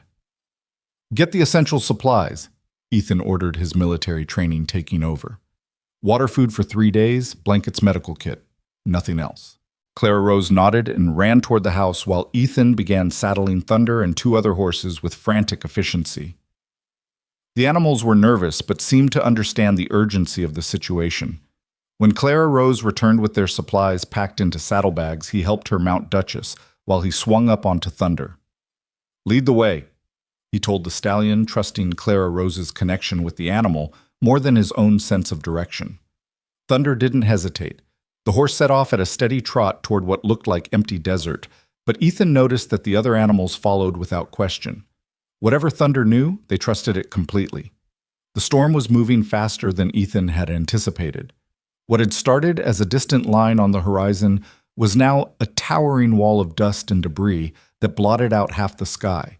The wind was howling with increasing intensity, and the air was thick with sand that made breathing difficult and visibility poor. Thunder led them up a series of rocky ridges that Ethan had never noticed before, following what might have been an ancient animal trail. The terrain grew increasingly rough, and several times Ethan wondered if they were riding to their deaths rather than safety. But Clara Rose seemed calm.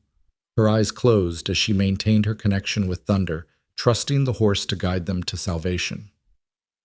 They'd been riding for what felt like hours, but was probably only 30 minutes when Thunder suddenly stopped at what appeared to be a solid rock wall. Ethan was about to protest that they'd reached a dead end when Clara Rose dismounted and walked directly toward the stone barrier. "Here," she called, though her voice was barely audible over the howling wind. "Opening here." Ethan squinted through the swirling sand and saw that she was right. What had looked like solid rock was actually a cleverly concealed opening in the cliff face, barely wide enough for a horse to pass through, but offering access to whatever lay beyond. Thunder entered the narrow passage without hesitation, and the other horses followed. The relief from the wind was immediate and overwhelming. One moment they were being battered by the full force of the storm, and the next they were in relative calm, though they could still hear the tempest raging outside. The passage opened into a hidden canyon that took Ethan's breath away. It was roughly circular, perhaps 200 yards across, with sheer walls that rose at least 100 feet on all sides. A small spring bubbled up from the center of the canyon floor, creating a pool of clear water surrounded by surprisingly lush vegetation. Ancient petroglyphs covered the walls, and the remains of old fire pits suggested that this place had been used as shelter for countless generations. "How did Thunder know about this place?" Ethan asked in amazement. Clara Rose was already exploring the canyon, her face bright with wonder despite their desperate circumstances. "Old memories," she said, running her fingers along one of the petroglyphs. "Animals remember, stories passed down, mother to child, for many years." As if to confirm her words, Thunder walked directly to a section of the canyon wall where a natural overhang created a perfect shelter for both horses and humans.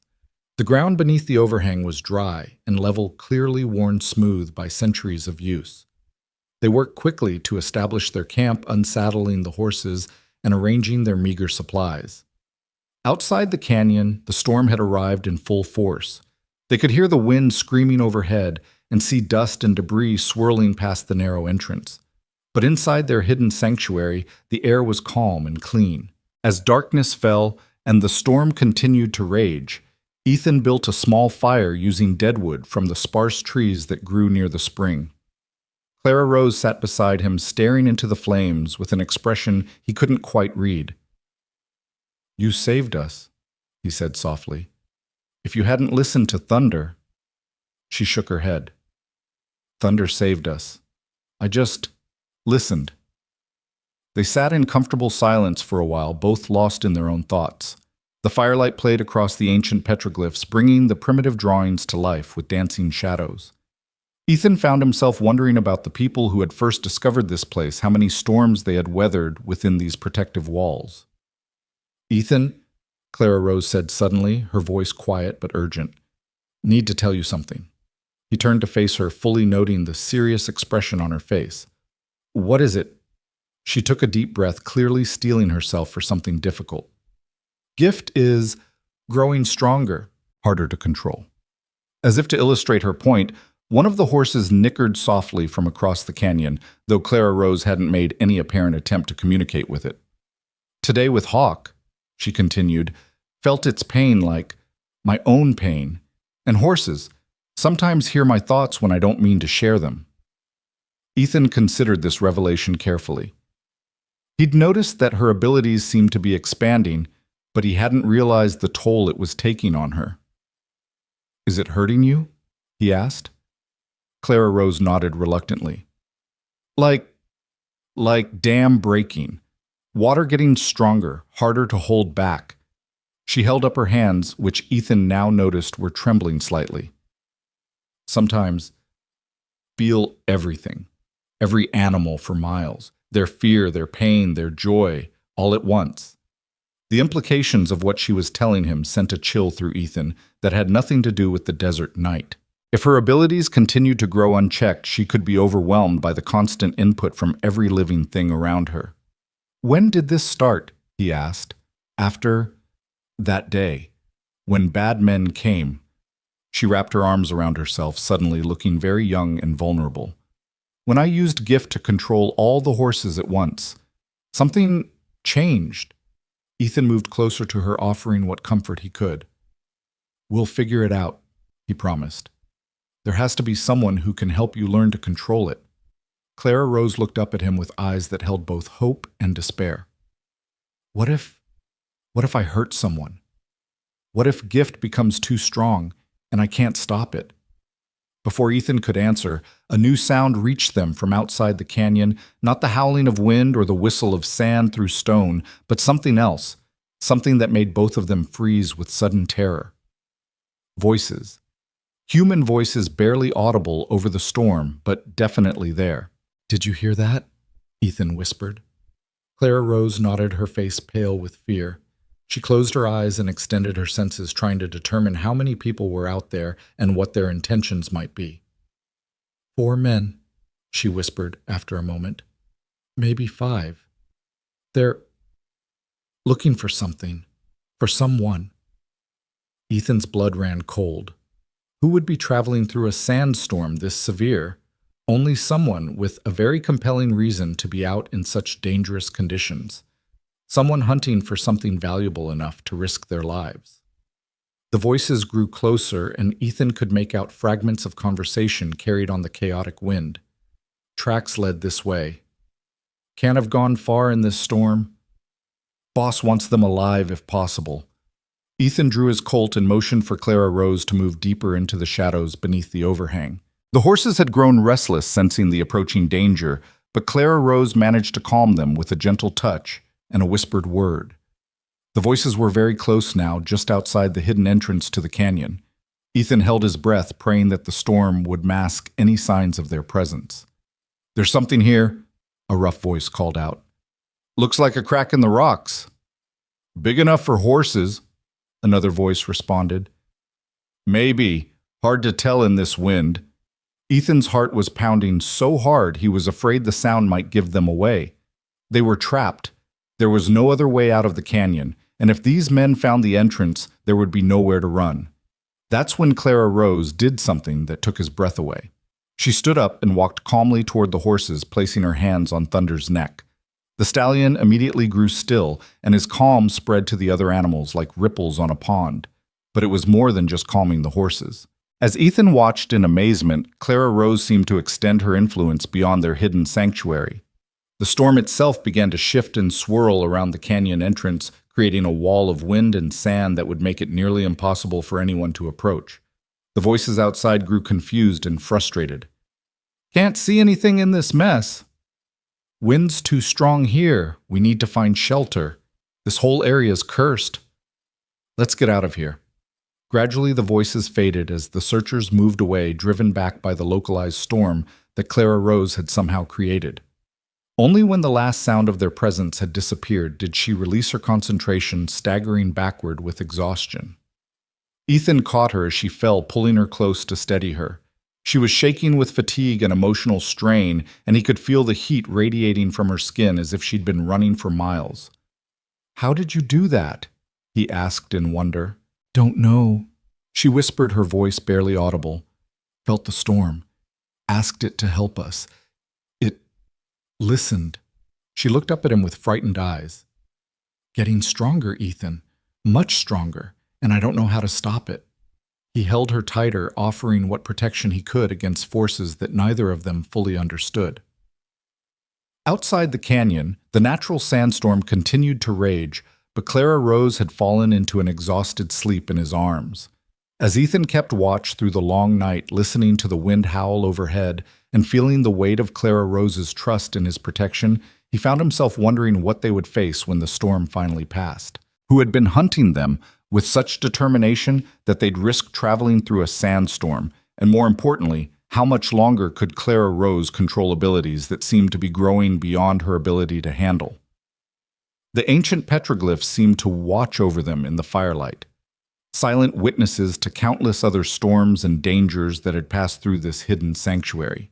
But Ethan had a feeling that the challenges they faced were unlike anything the canyon's previous occupants had ever encountered. Dawn brought with it a gradual lessening of the wind and a slow clearing of the air. The storm was finally beginning to pass, leaving behind a landscape transformed by the hours of sand and fury. When Clara Rose woke, she seemed more rested, but no less troubled by the growing power she couldn't fully control. "We should go back to the ranch," Ethan said as they prepared to leave their sanctuary. "See what damage the storm did." But Clara Rose shook her head, looking toward the canyon entrance with an expression of deep concern. "Not safe yet," she said. "They're still out there, still looking." As if summoned by her words, Thunder raised his head and whickered softly, his ears pricked towards something only he could detect. Clara Rose immediately placed her hands on the stallion's neck, her face growing pale as she accessed whatever information he was sharing. "6 men now," she said urgently, waiting, watching the ranch. Ethan felt a surge of anger mixed with fear. Whoever these people were, they were persistent and well organized. But more than that, they seemed to know far too much about Clara Rose and her abilities. "Who are they?" he asked, though he suspected he already knew the answer. Clara Rose's next words confirmed his worst fears. "They work for men like Roosevelt, but these ones, different, more dangerous." She turned to face him, her green eyes blazing with a mixture of determination and fear. "They won't give up Ethan, ever. As long as I'm free, there will always be more of them." The weight of what she was saying hit him like a physical blow. This wasn't just about Roosevelt's failed scheme, it was about something much larger and more systematic. There were others out there who knew about people like Clara Rose, others who would stop at nothing to capture and exploit them. "Then we'll have to make sure they never succeed," Ethan said firmly. "Whatever it takes." Clara Rose smiled through her tears, but it was a sad smile filled with the knowledge that their troubles were far from over. "Together?" she asked, echoing the words she'd spoken to Judge Hartwell. "Together?" Ethan confirmed, taking her hand in his. As they prepared to leave their hidden sanctuary and face whatever dangers waited in the transformed landscape beyond both of them, knew that their quiet life at the Double H Ranch was over. The storm had passed, but it had left them changed, tested by forces both natural and human that had pushed them to their limits. What lay ahead would test them even further, but they would face it as they had faced the storm together with courage, born of necessity, and a love that was growing stronger with each trial they endured. The petroglyphs watched them go, ancient symbols of survival and endurance that had witnessed countless storms and countless departures. The hidden canyon would keep their secrets safe, waiting for the next travelers who might need its protection from the harsh realities of a world that too often feared what it could not understand. The journey back to the ranch took them through a landscape utterly transformed by the storm. What had once been familiar trails were now buried under shifting dunes of sand and landmarks. Ethan had known for years had been scoured away or completely reshaped. But Thunder seemed to navigate by some internal compass that transcended the physical changes, leading them steadily toward home, while Clara Rose maintained her vigilant connection to the world around them. They were still 2 miles from the ranch when Clara Rose suddenly pulled Duchess to a halt, her face going white with alarm. "Stop," she whispered urgently. "They're moving." Ethan reined in Thunder, every sense alert for danger.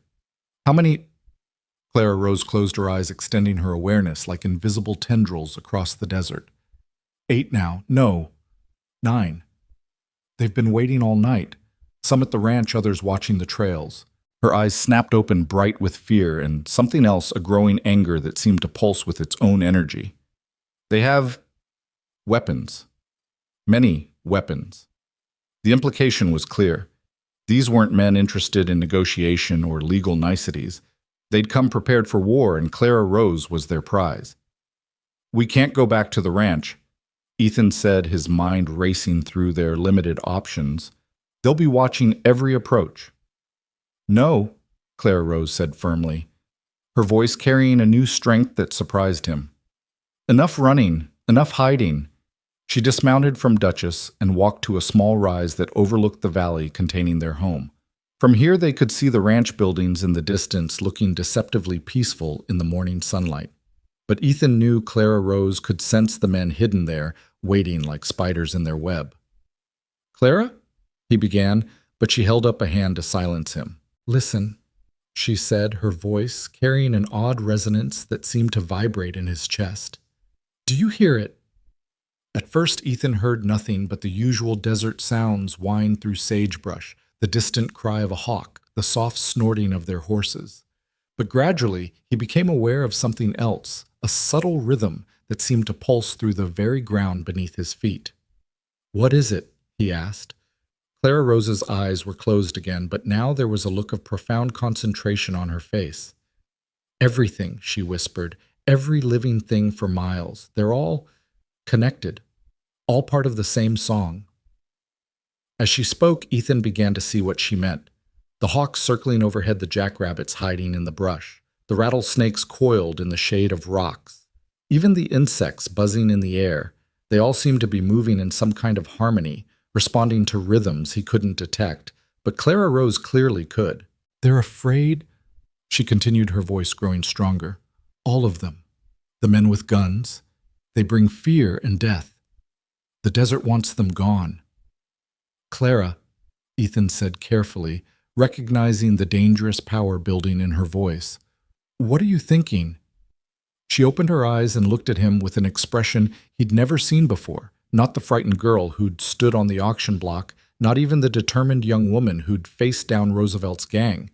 This was something new, something that carried the weight of ancient wisdom and terrible purpose. "I'm thinking," she said slowly, "that it's time these men learned what it means to threaten something the desert protects."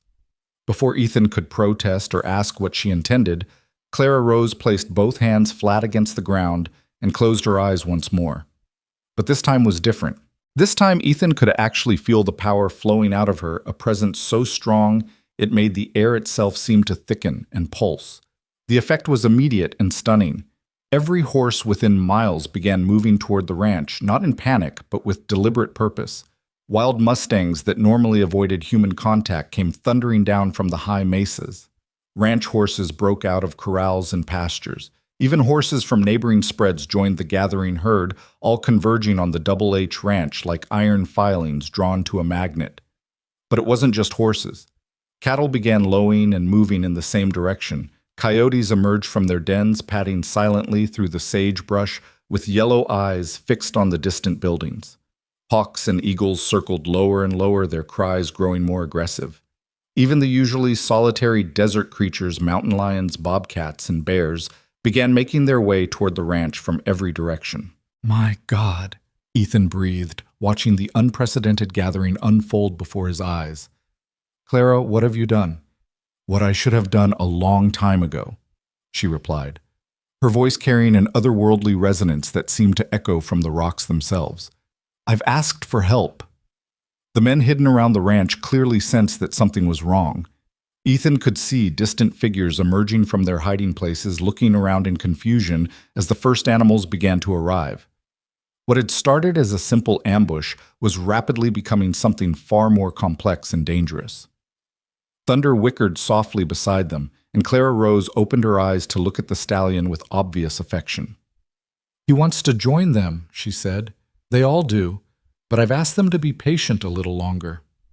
"Clara," Ethan said urgently, "I understand you want to stop these men, but if you're not careful, someone's going to get killed, maybe a lot of someone's." She turned to face him fully, and for a moment he saw a flicker of the frightened girl she'd been. "I don't want to hurt anyone," she said softly. "But they came here to hurt us, to take me away and do terrible things to me. How many more people like me will suffer if I don't stop this?" It was a question that went to the heart of everything they'd been through. Roosevelt had mentioned other victims, other people with unusual abilities who'd been kidnapped and exploited. If Clara Rose didn't make a stand here, how many others would fall prey to similar schemes? "What do you need me to do?" Ethan asked, making his choice. Clara Rose's smile was radiant with gratitude and love. "Be ready," she said simply, "and trust me."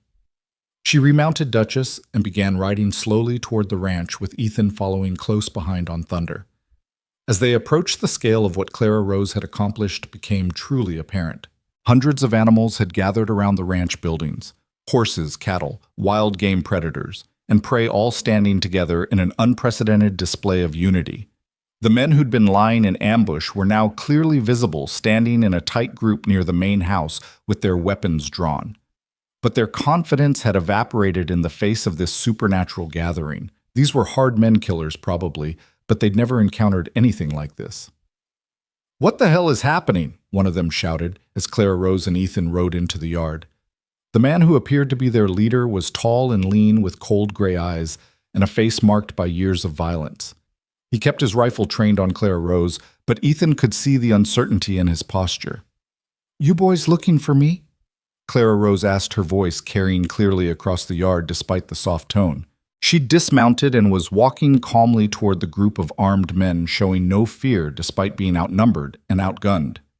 "You're coming with us, sir," the leader said, though his voice lacked conviction. "Dead or alive makes no difference to us." Clara Rose stopped about 20 feet from the group, well within range of their weapons, but somehow projecting an aura of invulnerability that made their threats seem hollow. "I don't think so," she said pleasantly. "You see, this is my home now, and the desert doesn't like strangers who come here meaning harm." As if summoned by her words, the animals surrounding them began to move closer, not aggressively, but with a deliberate intent that was far more unnerving than any display of hostility would have been. The horses formed a living wall around the armed men, while the predators, coyotes, mountain lions, and bears positioned themselves at strategic points with the patience of experienced hunters. "This is impossible," one of the men whispered, his rifle shaking in his hands. "Animals don't behave like this." "You're right," Clara Rose agreed. "They don't, unless they have a very good reason." She raised her hand, and every animal in the yard turned to look at her with what could only be described as attention. The silence that followed was profound and terrifying, filled with the weight of hundreds of predatory gazes focused on the small group of increasingly frightened men. "Here's what's going to happen," Clara Rose continued, her voice taking on that otherworldly resonance again. "You're going to put down your weapons and walk away. You're going to tell whoever sent you that this territory is under protection now, and that anyone who threatens the people under that protection will answer to forces they can't understand or control." The leader of the group laughed nervously. "You're bluffing. They're just animals. They can't understand what you're saying." Clara Rose's smile was sad but determined. "You're wrong about that too," she said softly. She made a subtle gesture with her hand, and every horse in the yard took a single step forward. The sound of hundreds of hooves hitting the ground in perfect unison was like thunder, and the effect on the armed men was immediate.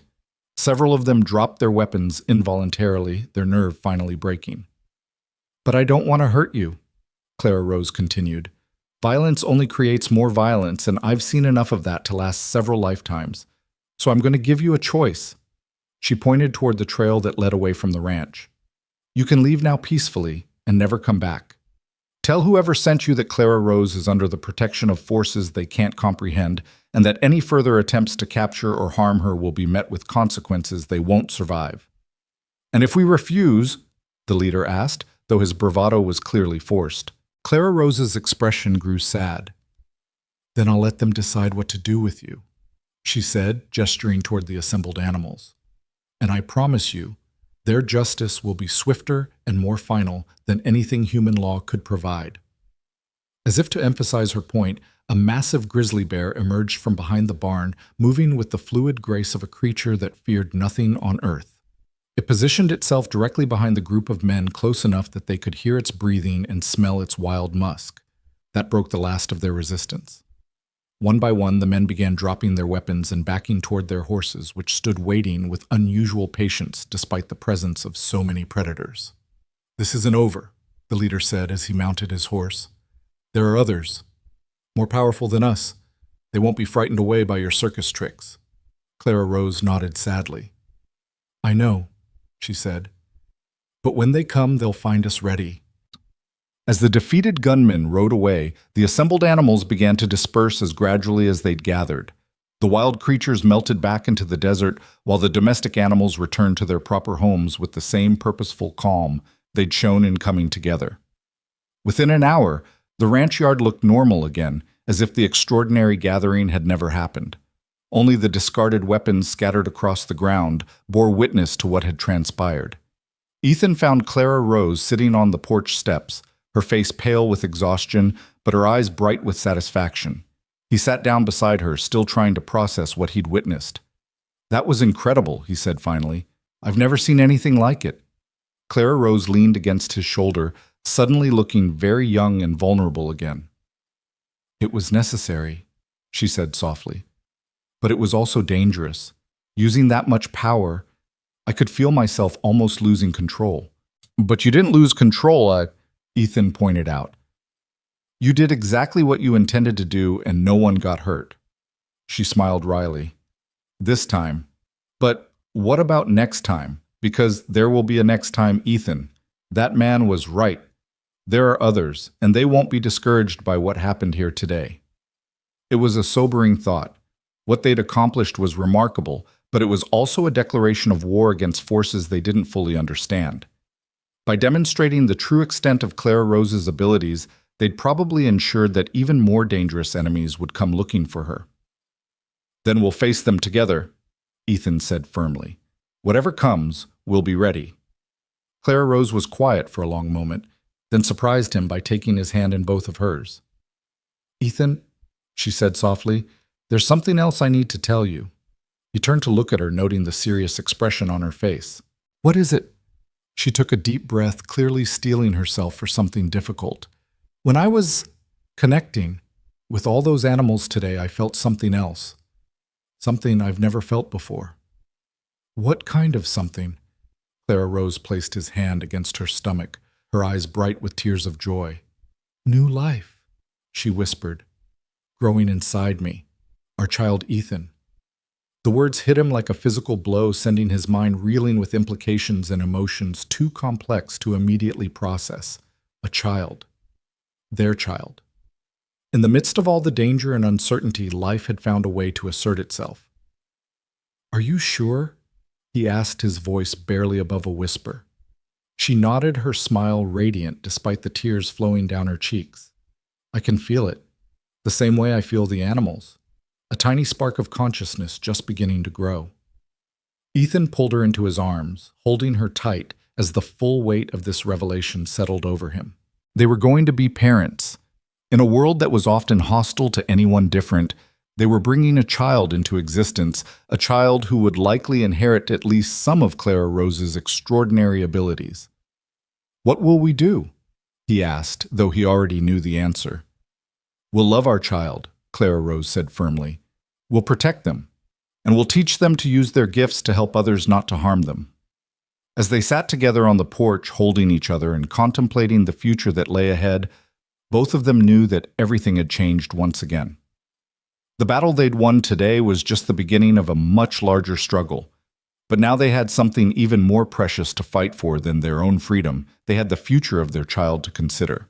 The desert around them seemed to pulse with new possibilities and new challenges. Somewhere out there, powerful forces were already planning their next move, searching for ways to capture or destroy the woman who'd proven that there were some things that couldn't be bought, threatened, or controlled. But here in this moment, surrounded by the land that had become their sanctuary and the animals that had chosen to protect them, Ethan and Clara Rose allowed themselves to dream of a different future. A future where their child could grow up free, where unusual gifts were celebrated rather than feared, and where love was stronger than the forces that sought to divide and conquer. The sun was setting over the Double H Ranch, painting the sky in shades of gold and crimson that seemed to promise both beauty and struggle in the days to come. Tomorrow would bring new challenges, new enemies, and new tests of their resolve. But tonight, they had each other. They had hope, and they had the growing life that represented everything they were fighting to protect. As the first stars appeared in the darkening sky, Clara Rose began to hum softly. Not the defensive melody she'd used to control the animals, but something new and gentle, a lullaby for the child she carried. The sound drifted across the desert like a blessing, carrying with it all the love and determination that would be needed for the battles ahead. The story that had begun with a frightened girl on an auction block had become something far greater. A tale of love, conquering fear of courage in the face of impossible odds, and of the power that comes when two people choose to stand together against a world that would tear them apart. And now, with new life growing between them, their story was expanding to encompass not just their own future, but the future of all those who would come after them. In the distance, thunder whinnied softly from the corral as if offering his own blessing on the news. The desert listened and approved, and somewhere in the vast wilderness that surrounded their home, the animals that had answered Clara Rose's call settled down for the night, knowing that they had played their part in something important and enduring. The Double H Ranch slept peacefully under the stars, but its defenders remained vigilant, ready for whatever tomorrow might bring to their doorstep. They had won this battle, but the war for their freedom and their child's future was just beginning. 5 years had passed since that fateful night when Clara Rose hummed her first lullaby under the desert stars, and the Double H Ranch had transformed into something neither Ethan nor Clara Rose could have imagined during those early days of struggle and uncertainty. What had once been a simple cattle ranch had evolved into a sanctuary not just for them and their remarkable daughter, but for others like them who had nowhere else to turn. Hope Hale was everything her name suggested and more. At 4 years old, she possessed her mother's green eyes and auburn hair, but her gift was uniquely her own. While Clara Rose could communicate with animals, Hope seemed to bridge the gap between the animal and human worlds in ways that left even her parents amazed. She spoke in complete sentences to horses before she could properly walk, translated the songs of birds for anyone who would listen, and had once prevented a rattlesnake bite by simply asking the serpent to please go home to your babies. But perhaps most remarkably, Hope had inherited something else from her mother, an ability to heal that went beyond the physical. Ethan had watched in wonder as their daughter placed her tiny hands on wounded creatures and somehow drew the pain and fear out of them, replacing it with peace and wholeness. The ranch itself had grown to accommodate their expanding mission. What had started as a few simple buildings now included a proper medical facility where Dr. Margaret Sinclair, a former Army surgeon who'd been drummed out of the service for treating patients regardless of their race or status, tended to both human and animal patients. There was also a school building where Hope and the other children who'd found refuge at the ranch learned not just reading and arithmetic, but how to understand and control their unique gifts. The morning sun was just cresting the eastern mountains when Ethan found himself standing on the porch of their expanded home, coffee in hand, watching his daughter play in the yard with what most people would consider an impossibly dangerous collection of animals. A young mountain lion lounged in the shade, while Hope braided flowers into its mane, chattering away in a mixture of English and sounds that seemed to come from somewhere deeper than human language. "She's getting stronger every day," Clara Rose said softly, joining him on the porch with her own cup of coffee. Even after 5 years of marriage, her presence still made his heart skip a beat. The frightened girl from the auction block had blossomed into a confident woman whose wisdom and compassion had touched dozens of lives. "Stronger and more stubborn," Ethan replied with a fond smile. "Yesterday she convinced 3 wild horses to help her build a fort. This morning I found her having a serious conversation with a hawk about proper nest architecture." Clara Rose laughed, the sound as melodious as ever. "She gets the stubbornness from you. The gift is all her own." Their peaceful moment was interrupted by the sound of approaching hoofbeats. Both of them tensed automatically. Even after 5 years of relative peace, they remained vigilant. Too much had happened. Too many attempts had been made to capture Clara Rose or steal Hope away for them to ever truly relax their guard. But the rider who appeared around the bend in the road was familiar and welcome. Jim Patterson, now in his 60s, but still spry enough to make the journey from town twice a week, raised his hand in greeting as he approached. "Morning, folks," he called out as he dismounted. "Got some interesting news from the territorial capital." Patterson had become more than just a neighbor over the years. He'd evolved into their unofficial liaison with the outside world, bringing news and supplies while helping to maintain the carefully constructed network of allies who protected their sanctuary. "Good news or bad news?" Ethan asked, though he was already reading the answer in Patterson's expression. "Bit of both, I'm afraid," the older man replied, removing his hat to wipe sweat from his brow. "The good news is that Governor Houston himself is planning to visit next month. Wants to see for himself what you've built here. Clara Rose and Ethan exchanged glances. Governor Houston had been a cautious ally over the years, providing legal protection for their sanctuary while maintaining enough distance to avoid political complications. A personal visit suggested that something significant was happening. "And the bad news?" Clara Rose asked. Patterson's expression grew serious. "There's been talk in Washington. Seems some folks back east have gotten wind of what's happening out here. They're calling it a security concern and pushing for federal intervention." The implications were clear and chilling. If the federal government decided that their sanctuary represented a threat, they had resources that would make Roosevelt's gang look like children playing at war. "How much time do we have?" Ethan asked. "Hard to say," Patterson replied. "Could be months, could be years. But the governor thinks that if he can present your operation as a legitimate educational and medical facility, it might help deflect some of the pressure." Hope had noticed their visitor and came running over the mountain lion, following at her heels like an oversized house cat. She launched herself into Patterson's arms with the fearless enthusiasm that characterized everything she did. "Uncle Jim," she squealed, using the honorary title she'd bestowed on their old friend. "Sunshine had her babies. Do you want to see them?" Sunshine was a wild mare who'd taken up residence near the ranch buildings, apparently deciding that Clara Rose's sanctuary was the safest place to raise her foal. Hope had appointed herself as the official guardian of all baby animals on the ranch, a responsibility she took very seriously.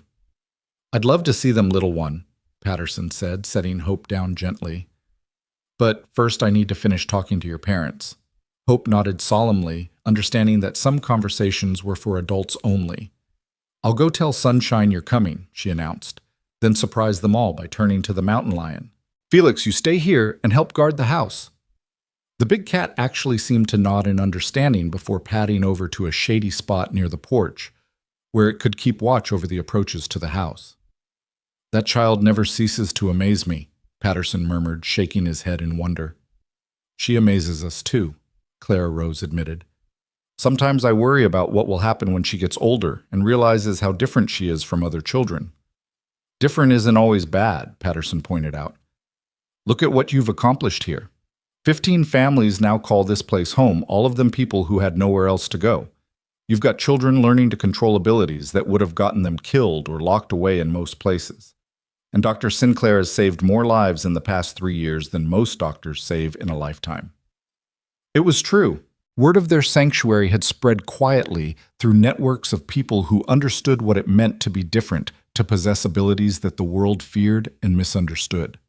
They'd welcome families whose children could see the future men who could speak with the dead women who could heal with a touch. Each new arrival had strengthened their community while adding new challenges and responsibilities. "The question is," Ethan said slowly, "how do we protect all of this if the federal government decides we're a threat?" Patterson was quiet for a moment, clearly weighing his words carefully. "There might be a way," he said finally. "The governor has a proposal. It's risky, but it could give you the protection you need." "What kind of proposal?" Clara Rose asked. "He wants to make this place official, turn it into a territorial institution, a school and medical facility with government backing and protection. You'd have to accept some oversight, follow certain regulations, but you'd also have legal standing that would be much harder for Washington to challenge." Ethan felt Clara Rose's tension beside him. The idea of government oversight was troubling. They'd seen how easily officials could be corrupted or intimidated, but the alternative might be losing everything they'd built. "What would that mean for the people here?" Clara Rose asked. "For the children." "They'd be protected under territorial law," Patterson explained. "No one could take them away without due process, and any research or study would have to be conducted with full consent and oversight." It was a gamble, but it might be their only chance to secure a future for Hope and the other children who'd found refuge at the ranch. As if summoned by their thoughts, the sound of children's laughter drifted across the yard, as Hope and the other young residents of the sanctuary played together under the watchful eyes of their unusual guardians. "We'll need to discuss it with the others," Ethan said finally. "This affects everyone here." Patterson nodded. "Take your time, but don't take too long. The political winds are shifting, and it's better to get ahead of the storm than to be caught in it." After Patterson left to visit with Dr. Sinclair and check on some of the other residents, Ethan and Clara Rose walked hand in hand through their transformed ranch. The medical facility was bustling with activity as Dr. Sinclair treated a young boy whose touch could accelerate plant growth, a gift that was both blessing and curse when flowers bloomed and died in moments beneath his fingers. In the school building, they found Maria Santos teaching a class of children whose abilities ranged from precognition to telepathy. Maria herself was a refugee from a town that had tried to burn her as a witch when they discovered she could make crops grow in barren soil. Now she used her gift to feed the sanctuary while teaching others to understand and control their own unique talents. Every one of these people represents a story, Clara Rose said softly as they watched the children at their lessons. Every one of them came here because there was nowhere else to go. And every one of them makes us stronger, Ethan replied, but also more visible, more of a target. They found Hope in the stable sitting cross-legged beside Sunshine and her newborn foal. The mare, who would normally be dangerously protective of her offspring, was calmly allowing Hope to pet and examine the baby while she hummed one of her mother's lullabies. "The babies are perfect," Hope announced without looking up. "Sunshine says thank you for keeping them safe." "You're welcome," Clara Rose replied, as if having conversations with horses through their 4-year-old daughter was the most natural thing in the world. Hope finally looked up at her parents, her green eyes serious beyond her years. "Mama, are the bad men coming back?" The question hit both parents like a physical blow. They'd tried so hard to shield Hope from the dangers that constantly threatened their sanctuary, but children especially. Children with her gifts often sensed things that adults tried to hide. "What makes you ask that, sweetheart?" Clara Rose said, kneeling down to Hope's level. "The animals are worried," Hope replied matter-of-factly. "They remember the last time. They want to know if they should start gathering again." Clara Rose and Ethan exchanged glances over their daughter's head. The network of animal guardians that had protected them 5 years ago had never really disbanded. They'd simply returned to their normal lives while maintaining a connection to the sanctuary that could be activated when needed. "We hope not," Ethan said honestly. "But if they do come, we'll be ready for them." Hope nodded solemnly, then surprised them both by standing up and walking over to place her small hands on each of their arms. "Don't be scared," she said, with the absolute confidence that only children possess. "The desert loves us. It won't let anything bad happen." As if summoned by her words, a golden eagle landed on the stable roof and let out a piercing cry that was somehow reassuring rather than threatening. Other birds began gathering, hawks, ravens, even tiny sparrows, all settling on nearby perches as if awaiting orders. "See," Hope said with satisfaction, "they're ready too." That evening, as the sanctuary settled into its nighttime routines, Ethan and Clara Rose held an emergency meeting with the other adult residents. The question before them was simple but momentous. Should they accept the governor's offer of official recognition with all the protection and oversight that would entail? Dr. Sinclair was the first to speak. "I've seen what happens when the government gets involved in matters they don't understand," she said grimly. "But I've also seen what happens when people like us try to stand alone against the world. We need allies, and sometimes that means making compromises." Maria Santos nodded in agreement. "My village tried to handle things quietly, tried to pretend I didn't exist. When that failed, they turned to violence. At least with official recognition, there would be laws to protect us." One by one, the other residents shared their thoughts and concerns. Some worried about losing their freedom, others about the children being studied like laboratory specimens. But all of them understood that the alternative might be much worse. Finally, it was Clara Rose who spoke for all of them. "We came here to build something new," she said, her voice carrying the same resonance that had once called hundreds of animals to their aid. A place where being different wasn't a death sentence, where children with gifts could learn to use them for good instead of hiding in fear. She looked around the room at the faces of people who'd become family people who'd risked everything to build this sanctuary together. "If accepting government oversight means we can protect that dream, then that's what we'll do. But we do it together, and we do it on our terms."